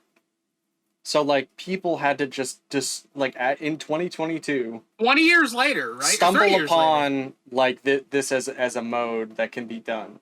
Which I will say also that this is something that oh my god, what am I trying to say here? Oh. All right, my bad. Anyway, I like lost track of what I was saying. But yeah, this is pretty amazing. I think this is really cool. It's been 30 years. This is crazy. Like this doesn't happen. It doesn't happen every day where you find out like a 30-year-old video game secret. Yeah, that's pretty neat, honestly. Yeah, I thought about doing a stream of like the 2-player bread. Oh yeah, that's right. Also, I do think it's a fighting game because in the arcades, Punch Out does have a 2-player mode. That's that has like I mean, if you play the original like arcade Punch Out, it has like it has like 2 sticks that you can press forward to sort of punch. I wonder if any of the original devs are alive. Like, I'd love an interview of like, bro. I mean, you it was didn't- you only didn't tell anybody- 94. Yeah, tell anyone for 30 they're years? okay, dude. Well, no, but like, how old were they when they devved the game? You know what I mean? Like, they could have been 30 when they devved the game, so they could be like 60 now. Yeah, they could be like 60 now. It could be. Hi, it's 60. A whole dev team though? Well, but that's what I'm saying. Like, I don't you like these. This it was probably a small team, so I don't even know if the rest of the team even knew. But yeah, there's like a very specific like button input that you have to do. Yeah. So yeah, I'm excited to see like I want to see more of this in the future. I want to see like older games like I don't know have a whole new. It's like what is it? Nier Automata, like had like a whole like stage found through the church. I don't know if anybody like heard about that, but that was pretty recent. I thought that was unfinished. Yeah, I think it was like a well, no, it's real. But they just sort of stumbled upon it. Yeah, I believe it's real. Look, hey, I could be wrong, but still. Let's see. Did anyone have a chance to take a look at IGN's 10 best fighting games? I did. Of all time. Yeah. So let me read did. through the list here. We have Mortal Kombat. I'm gonna call it MK9. It's MK9. At number 10, we've got Skullgirls at number 9. Virtua Fighter 5 Ultimate Showdown at number 8. Killer Instinct at number 7. Ultimate Marvel vs. Capcom 3 at 6. King of Fighters 13 at 5. Dragon Ball FighterZ 4. Tekken 7 3. Guilty Gear Strive 2. Street Fighter 3 Third Strike at 1. This feels like someone who doesn't play fighting games made this list. Yeah, no, this definitely like I generally, if you tried to ask the fighting game community for a list like this, there would not only would there be a lot more infighting and divisiveness, but like this generally feels like someone who like likes the FGC and studies the FGC, but like was trying to write an essay on like, okay, what are games everyone would agree with? But like, you know, like this feels like someone did their homework, but like it still doesn't feel like this is the authentic list that like someone who played fighting games all the time would put out. You know what I mean? Like KOF 13 is the sprite work is beautiful, but I don't think it's anyone's favorite KOF. I could be wrong, but I know a lot of other people would either say like 98, 2002. I mean, I think 13 is. I feel like this list isn't super far off. Also, yeah, but that's what I'm saying. Like, I think someone did their homework. I just don't think it's accurate 100%. Also, here it says they've excluded platform fighters such as Smash Bros. Because Smash Bros would have dominated. It excluded a couple slots. It's important enough list to be on a list of its own. That's okay. I get it, but This is its own thing. You know no, what I mean? We're not gonna put it on this list. Because, in my personal opinion, it should be ranked with everything else. Fair enough. I get it. It doesn't need a list. What are you gonna fucking make a list for? Platform fighters? No, it's a fighter. It deserves to be on the 10 best. And if you think so, if you think Smash isn't a fighter, and if you don't think it deserves to be on the top 10, you're fucking wrong. I'm sorry. I think it would take 2 slots. I think Ultimate would take a slot, and I think Melee would take a slot. I would be like Smash deserves a slot on the overall, but it's like one of those things where like this is a traditional fighting games list, which I respect. Like it's not. I think they wanted to make this list for traditional fighting game players. So with that. What do you think should be on this list? Okay, first off, I would throw Marvel 3 right off this list and replace it with Marvel 2. Okay, yeah. I do think a hyper fighting game should be on there, and I think arguably you could put. Enix should move down. I think Thunder agrees with you. She has lots of feedback into what should and shouldn't be on the list. He's a Marvel 2 head. Yeah. Look on her face. Okay, so in terms of a hyper fighting game, what should be on there? Because I don't know. I think Dragon Ball Fighters is a good game, but if we're talking about the importance of one, are we talking history or are we talking about popularity? These are two different things. I think we're literally talking about best because I watched the video that IGN put out and then I read the article and they were highlighting things like mechanical depth and stuff like that. So it seems like it's not really like an influence thing. It's more of a this game is fucking amazing thing. I mean, that's subjective. So, I mean, even that. Well, I mean, any list is going to be subjective. It just depends on what criteria they're using. Yeah. Right, but I mean, the criteria doesn't seem to be influence. It seems to be like their thoughts on legitimately like the best fighting games. Yeah. I mean, then I think Third Strike belongs in number 1. I'm always mad. I'm always mad when I see a list like this and it doesn't include SF2, which was like the grandfather of I would say games, 100% SF2 should take the spot over Third Strike as best, because this isn't influential. This is just like it's games. Look, SF2. You think SF2 is better than Third Strike? Listen to me. I think more people played it. SF2 more people is still yes. SF2 is still more popular than Third Strike is historically. It's historically important and it's popular. Third Strike. Third Strike is a great game now. You know that people. It's more. A lot of people still haven't played Third Strike. Didn't start that way. People hated the first. Yeah, a lot of people didn't like Third Strike at first. I do think it's a great game. I think it's fun. I just don't think in terms of importance it's gonna beat Street Fighter 2 because without Street Fighter 2 we wouldn't have Mortal Kombat. We wouldn't have a lot of games. This isn't about importance. Are we making an importance list or a best games list?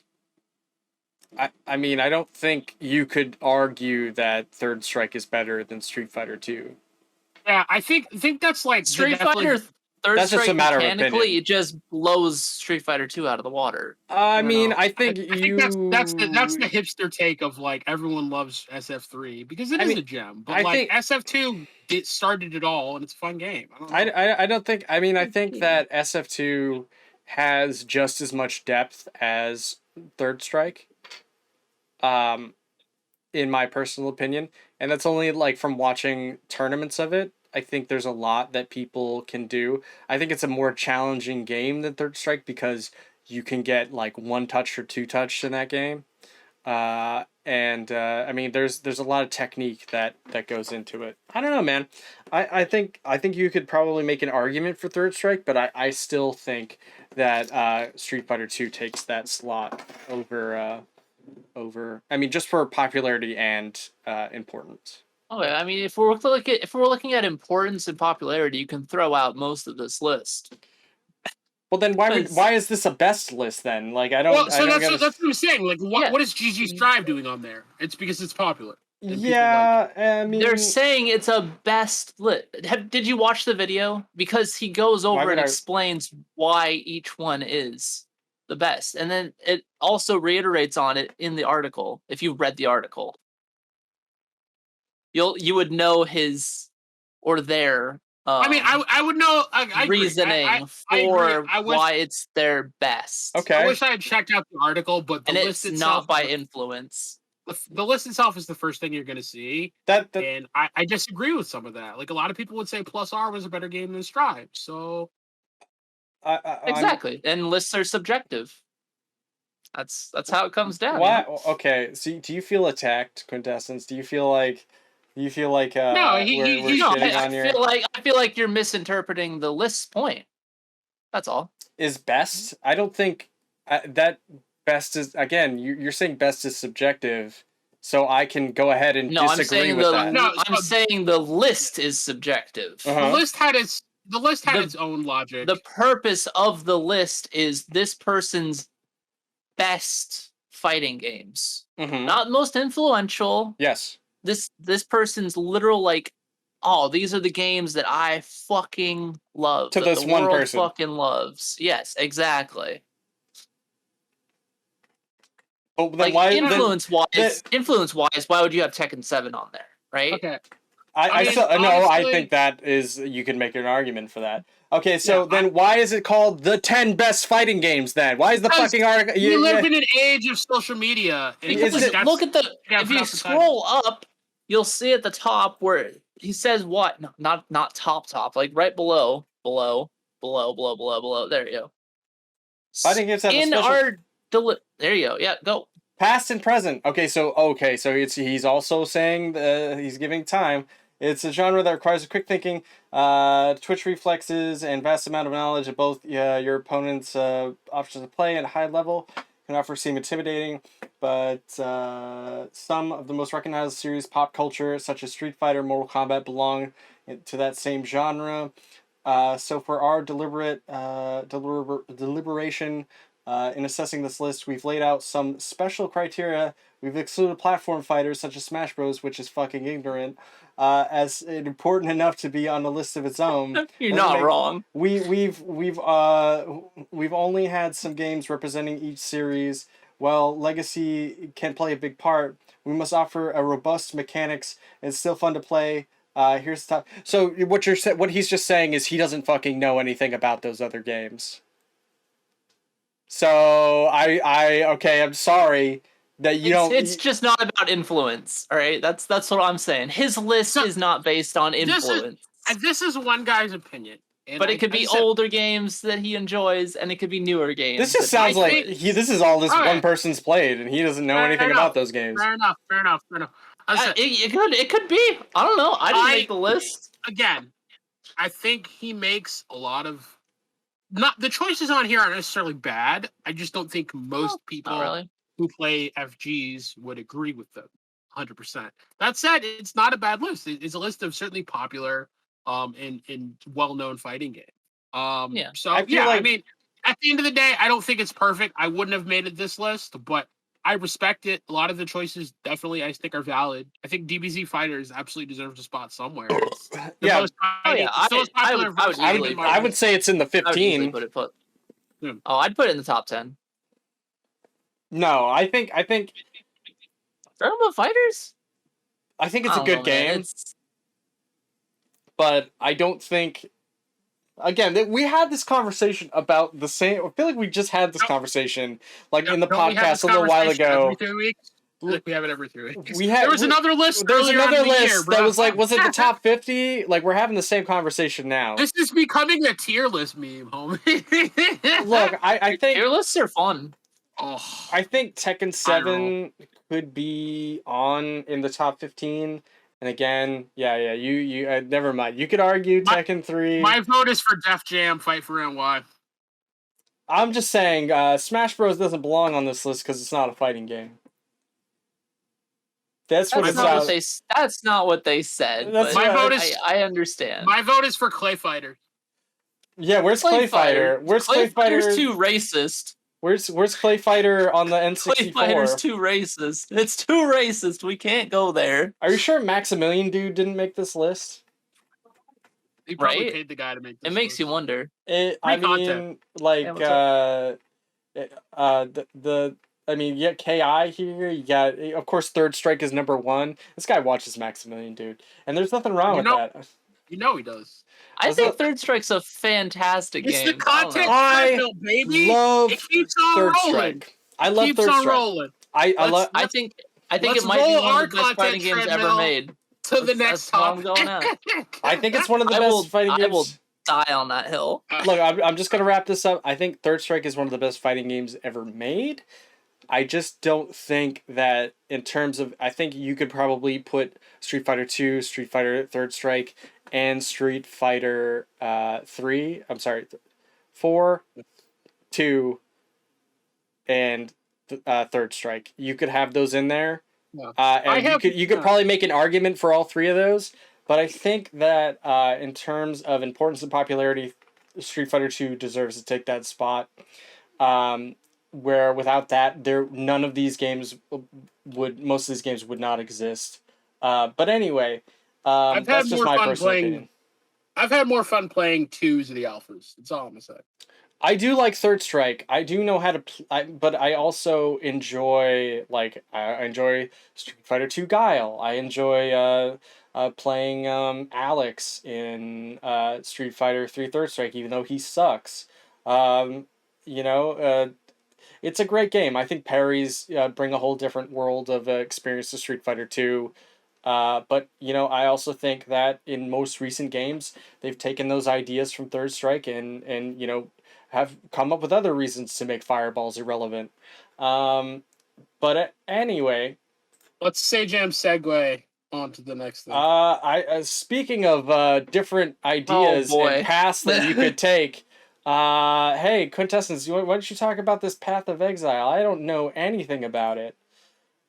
Well, I mean, what do you want me to talk about here? Like, this is the new Path of Exile expansion. They have one every about 3 months, Wow. Okay.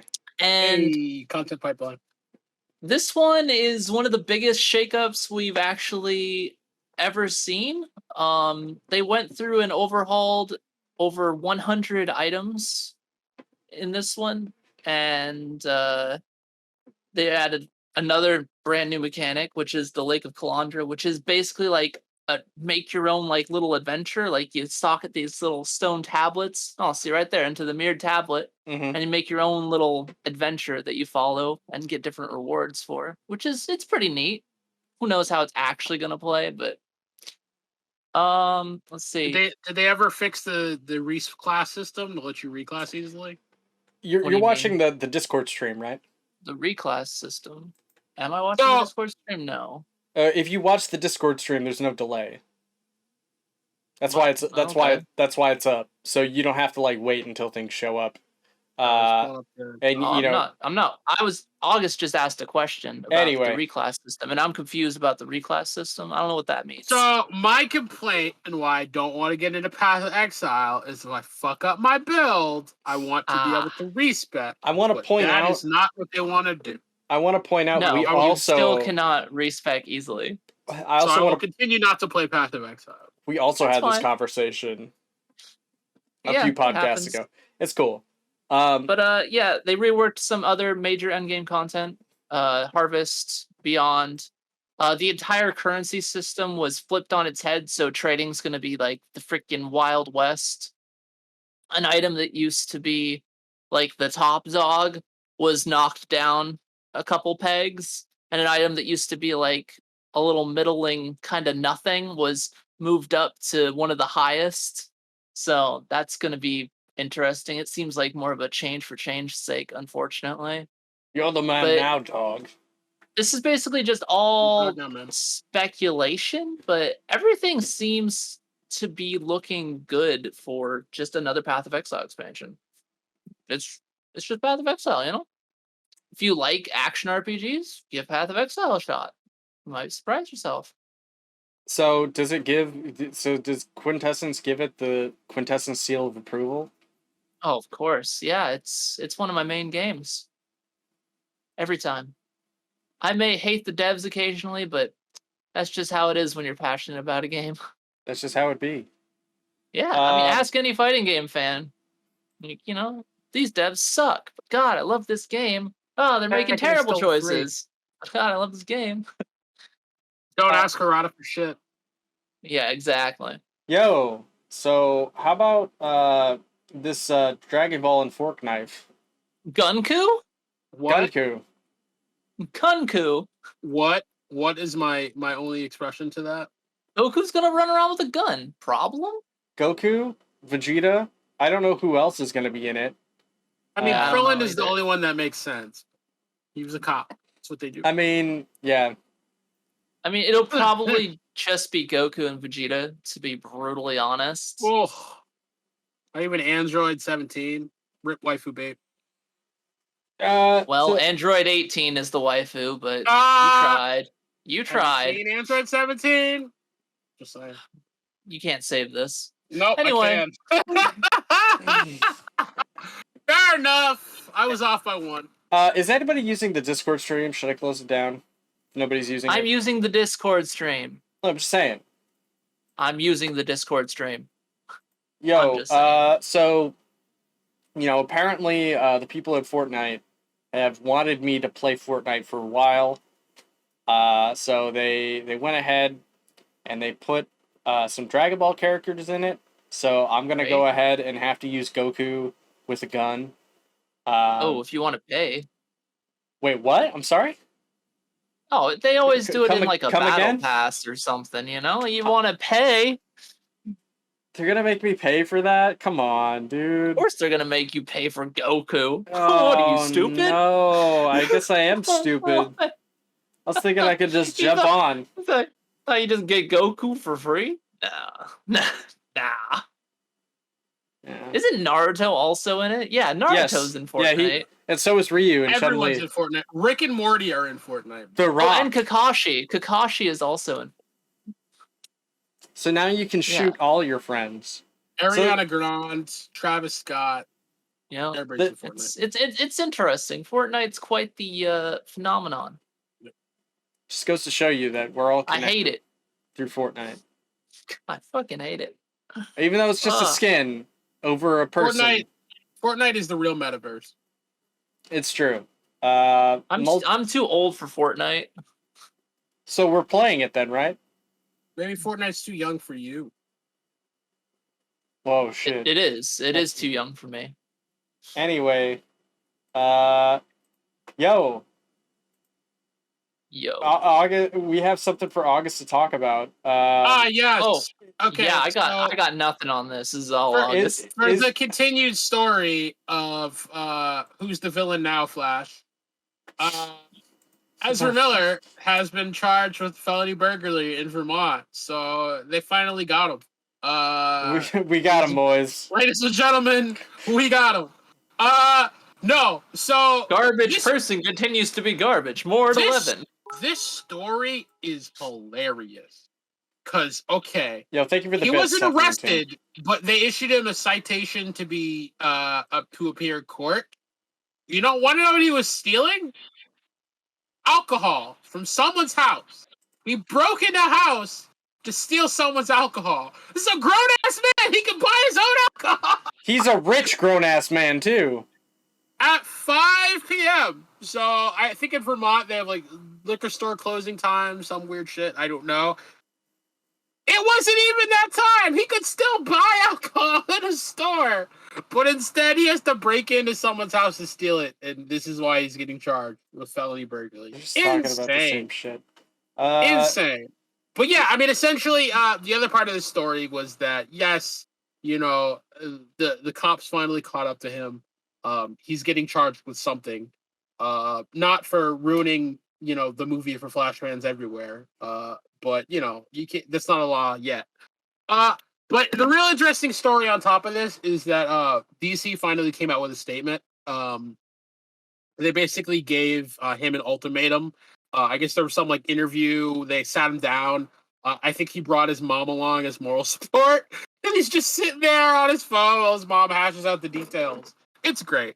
All of this is great. The level of insanity of this just knows no floor. But essentially, they're like, bruh, you have 3 options. You can either go to a therapist, say you're going to a therapist, say you're going to clean up your act, and we might let you do press for this movie. Option 2 is you do no press for this movie, as long as you don't fuck up too bad, but you still get paid for it and the movie comes out. Option 3 is that the movie doesn't come out. So, I mean, that's the nuclear option, but it's getting to the point where if more crazy shit comes out, they're willing to milk to nuke a $200 million movie.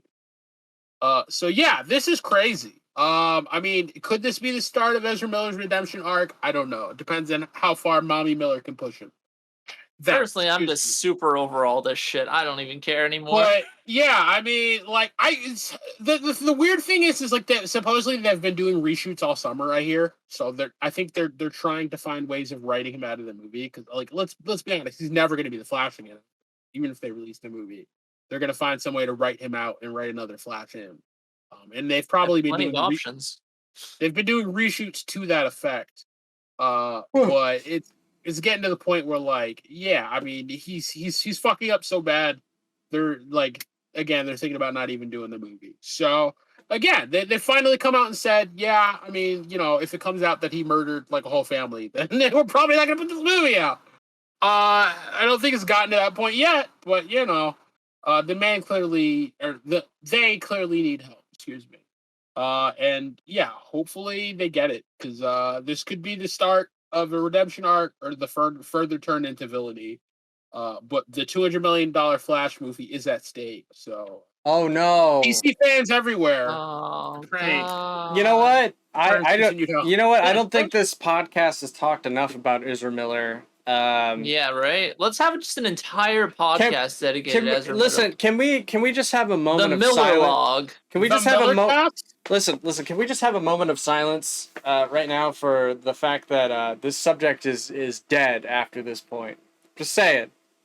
It's dead. If it comes out later that like he's like kidnapped like a town, We and won't has, like, cover a nuclear it. device. Yeah, I don't know, we if might it have comes to out cover later. that. If August it comes is- out later that like he stole nukes, the nuclear codes from someone's basement, I'm saying we got to cover that. Listen, I will let you have your own stream for that underneath the table. I don't know. I don't care anymore. Yeah. I don't know. I'm over- Godspeed, my dude. I am If over people- Ezra Miller doing anything. He could fart in a Yeah. jar and send it. I don't Exactly. know. Whatever. I don't know, care. If Yeah. Ezra Miller has those nuclear codes, all I'm saying is that. Why do you care about him so much? I don't Listen. understand. It's fine. No one's gonna be able to stop him once he hits top speed. It's true. Well, I mean, let's think about it. If the Flash was actually like a bad guy, he'd be like one of the scariest. You mean ones in- Reverse Flash? Yeah, you mean literally Reverse Flash? No, I just Hello? mean the regular Flash. It was Reverse me, Flash- Barry. Reverse Flash. Honestly, Or- his or- plans or, are all like, pretty stupid. Quicksilver and X-Men. Like, there's been speedy people that are villains. Like, Yeah, it's- but like Quicksilver is like that's like a child versus like Serena Williams in terms of power scale. What? huh? The Flash is way more powerful than Quicksilver. Oh, because of the Um, Speed Force?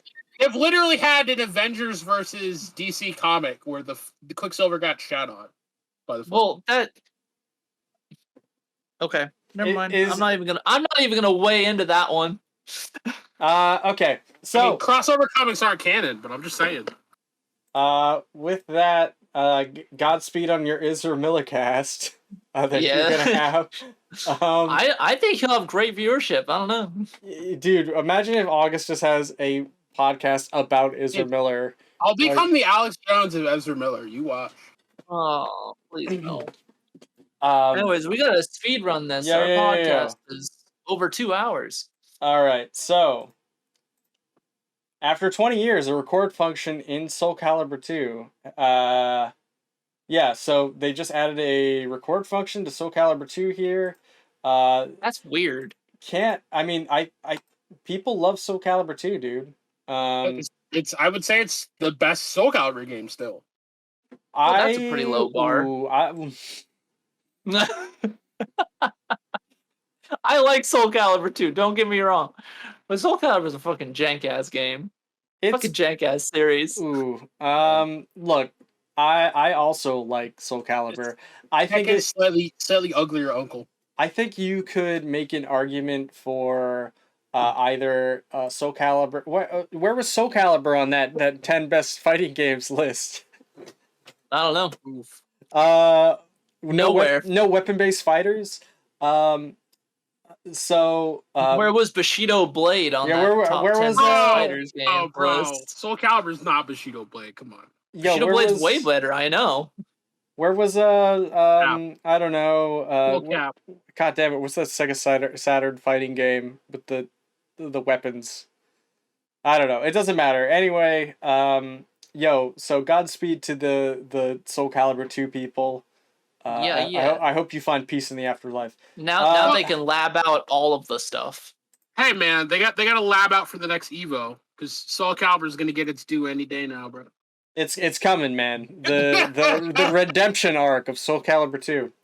Yo, Soul Calibur 2 Didn't know it needed redemption. Cheers, everybody. It's coming back.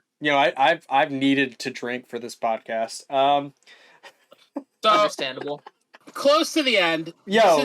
This is a new segment I wanted. Oh my god, is this about OnlyFans? Yes, it is. Bro. This segment is going to be called This Week in Corporate Evil. OnlyFans has been bribing Facebook, aka Meta, to put rival porn stars not on OnlyFans on the terror watch list. bro, can we? This is like conspiracy level shit. This is garbage. I want to make a fighting game. I want to make a fighting game called Rival Porn Stars. So yeah, I mean, long story short, I mean, you know, we'll see how it settles out in court. But I mean, like, there have been many cases of people that were adult social media entertainers being put on Facebook's terrorist content filter ID. And like the whole case even says that, like, yeah, like Meta officials were being paid to put them on that, so their content wouldn't get any more views. Others were allegedly placed in a data of terror-linked accounts run by global internet forums to counter terrorism. I don't even know. I have nothing to add to this conversation. Bro, this is so weird. Why would you pick us? Because it's hilarious. You guys just have at it. I got nothing. It's hilarious. Like, imagine this is beneath me. This is beneath the podcast. Imagine the level of like corporate dystopia we live in. That like even for something like this Idiocracy over, it's just hilarious. Like this is amazing. I find this hilarious. This is like one of those things that it's like, what? Really? Like, they tried to make porn stars terrorists just so they could monopolize the porn industry? Of the OnlyFans? Yes. I don't know. I thought it was funny. If you guys don't find it funny, we can move on to the next story. I see this as a nothing. You know what, August? You know, it's okay. It's got potential. Hey, we got to workshop this. Every joke you make isn't gonna hit. You know, but, you know, porn stars as terrorists was a new one for me. I think, you know, honestly, I think next week I want to do a quiz show with you guys that I've been working on. Some ideas I've been doing, and I'm curious to see how well. Because I mean, I don't know if you want to get a fourth guest or if it just be you two, but it's gonna be pretty cool. I think you guys will enjoy it. I enjoy quiz. What do you think, August? You down? Down to clown? Yeah, no, I'm down to try something. As I said, I love trying new segment ideas, so I'm down. Yeah. But, anyway, yo, hit me with that Common Writer quiz show. Yo, study finds that rain. Okay, wait, hold on. This is gonna be the L of the week. Big sads. So finds out that rainwater no longer safe to drink anywhere on Earth. Yeah, it's PFAS, boys. Turn your freaking frogs again. Very, very polluted. I mean, I feel like you know, this was a quintessence article. Do you have any like elaboration on this this L of the week, my man? I honestly don't. It's just like, it's just sad to me that we've done so much damage to the environment that we're at a point where rainwater is undrinkable, and it's scary to think of the ramifications this might have on like wildlife and such. Yeah, that sucks. Yo, why do you have a knife, August? Oh yeah, I'm going camping. Put that away, bro. We don't want anything to happen on stream. All right. Yeah. So, you know, thank you for the existential dread. I'm sorry. I had to bring everyone down since I got brought down. I want to say shout outs to depression for all you've done. Yeah. Thanks. Crying. You're always there for me, dude. Depression. But to end on a lighter note, we have a W of the week. Oh, hold on. I got a woman talking here. Let's pop this guy up here. Speaking of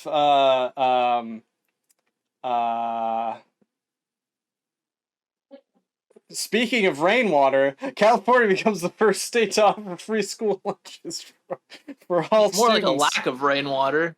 They're making that money rain on them hoes. This is fantastic. Oh This yeah, it's is pretty cool. finally a dub, right? Yep. Like so many kids just don't actually get proper like meals at home. Yep. This is huge. I just want to let you Especially know. for the families just can't afford the ridiculous prices of school lunches.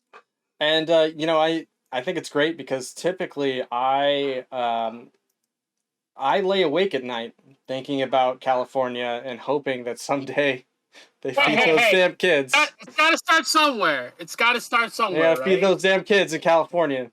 You know, maybe other states will start getting the hint. But I mean, yeah, no, this is an improvement. I mean, the fact that kids have to pay for lunches in like 2022 is insane. Like, we have the money. If kids don't have access to meals on their own, then they should be provided with something. They're there to learn and do the best they can, not starve to death. Yeah, but is eating a right?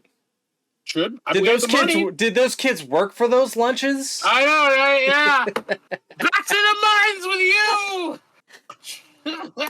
You've been to school. It's a lot of work. Damn it, dude! We got to bring back them factories.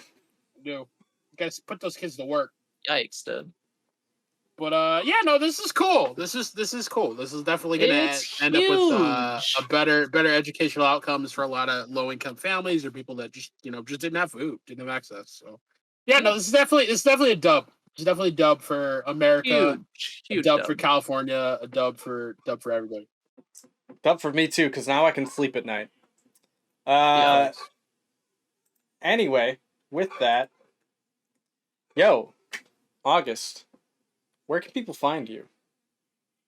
Scrounging in the news mines for more things to bring to you on the Backlog OnlyFans? Learning about them OnlyFans terrorists. Those OnlyFans terrorists, man. They're out to get you, bro. Next time you're on a plane. Ezra Miller's OnlyFans account flagged for terrorism. Next time you're on the plane and someone says, I got the bombs, and just drops their top, all I'm going to say is, bro, that's the world we live in now. Yo, OnlyFans has been terrorizing my wallet for years now. Big facts. It's done no damage to mine. My man Quintessence ain't no simp. No, I'm not. So August, where can people find you? Here in the news mines? Right here in the news mines. Oh, only right here? Nope. You don't have a stream? Stream is to be. It's working. It's like those 90s sites. Okay. Yeah. No. It's a work in progress. August is like the Space Jam website. It's old and it's never changing. It's gonna be the same forever. One day it might be updated for Space Jam 2, but did you really want Space Jam 2? I didn't think so. Yo, don't make me mention Algae Rhythm. Because I will. I'll bring him up because I need to talk about Don Cheadle and Algae Rhythm every episode. Man, Don Cheadle podcast. Yo, can we have an Algae Rhythm counter on the pod for the podcast? You can at least request one for multiverses. I veto. Yo, you can start vetoing when you start keeping track of the times correctly. Quintessence, where can people find you, dude?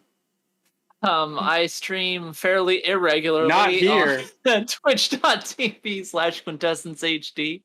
It's your last stream. A variety streamer and fighting game streamer. So when's the next stream? When he damn well feels like it. Ideally Tuesday. Well, with that, Quintessence will see you next Tuesday, and you can find you can find the Backlog podcast on a backlog. I'll say you can find the Backlog on Twitter, Instagram. We're on YouTube. We're on TikTok. Of course, we're here on Twitch. You can find the Backlog podcast anywhere where they have podcasts: Anchor, Spotify, Apple Podcasts, etc. This has been the Backlog podcast number 28. We'll see you later, guys. I gotta hydrate. Peace out, y'all.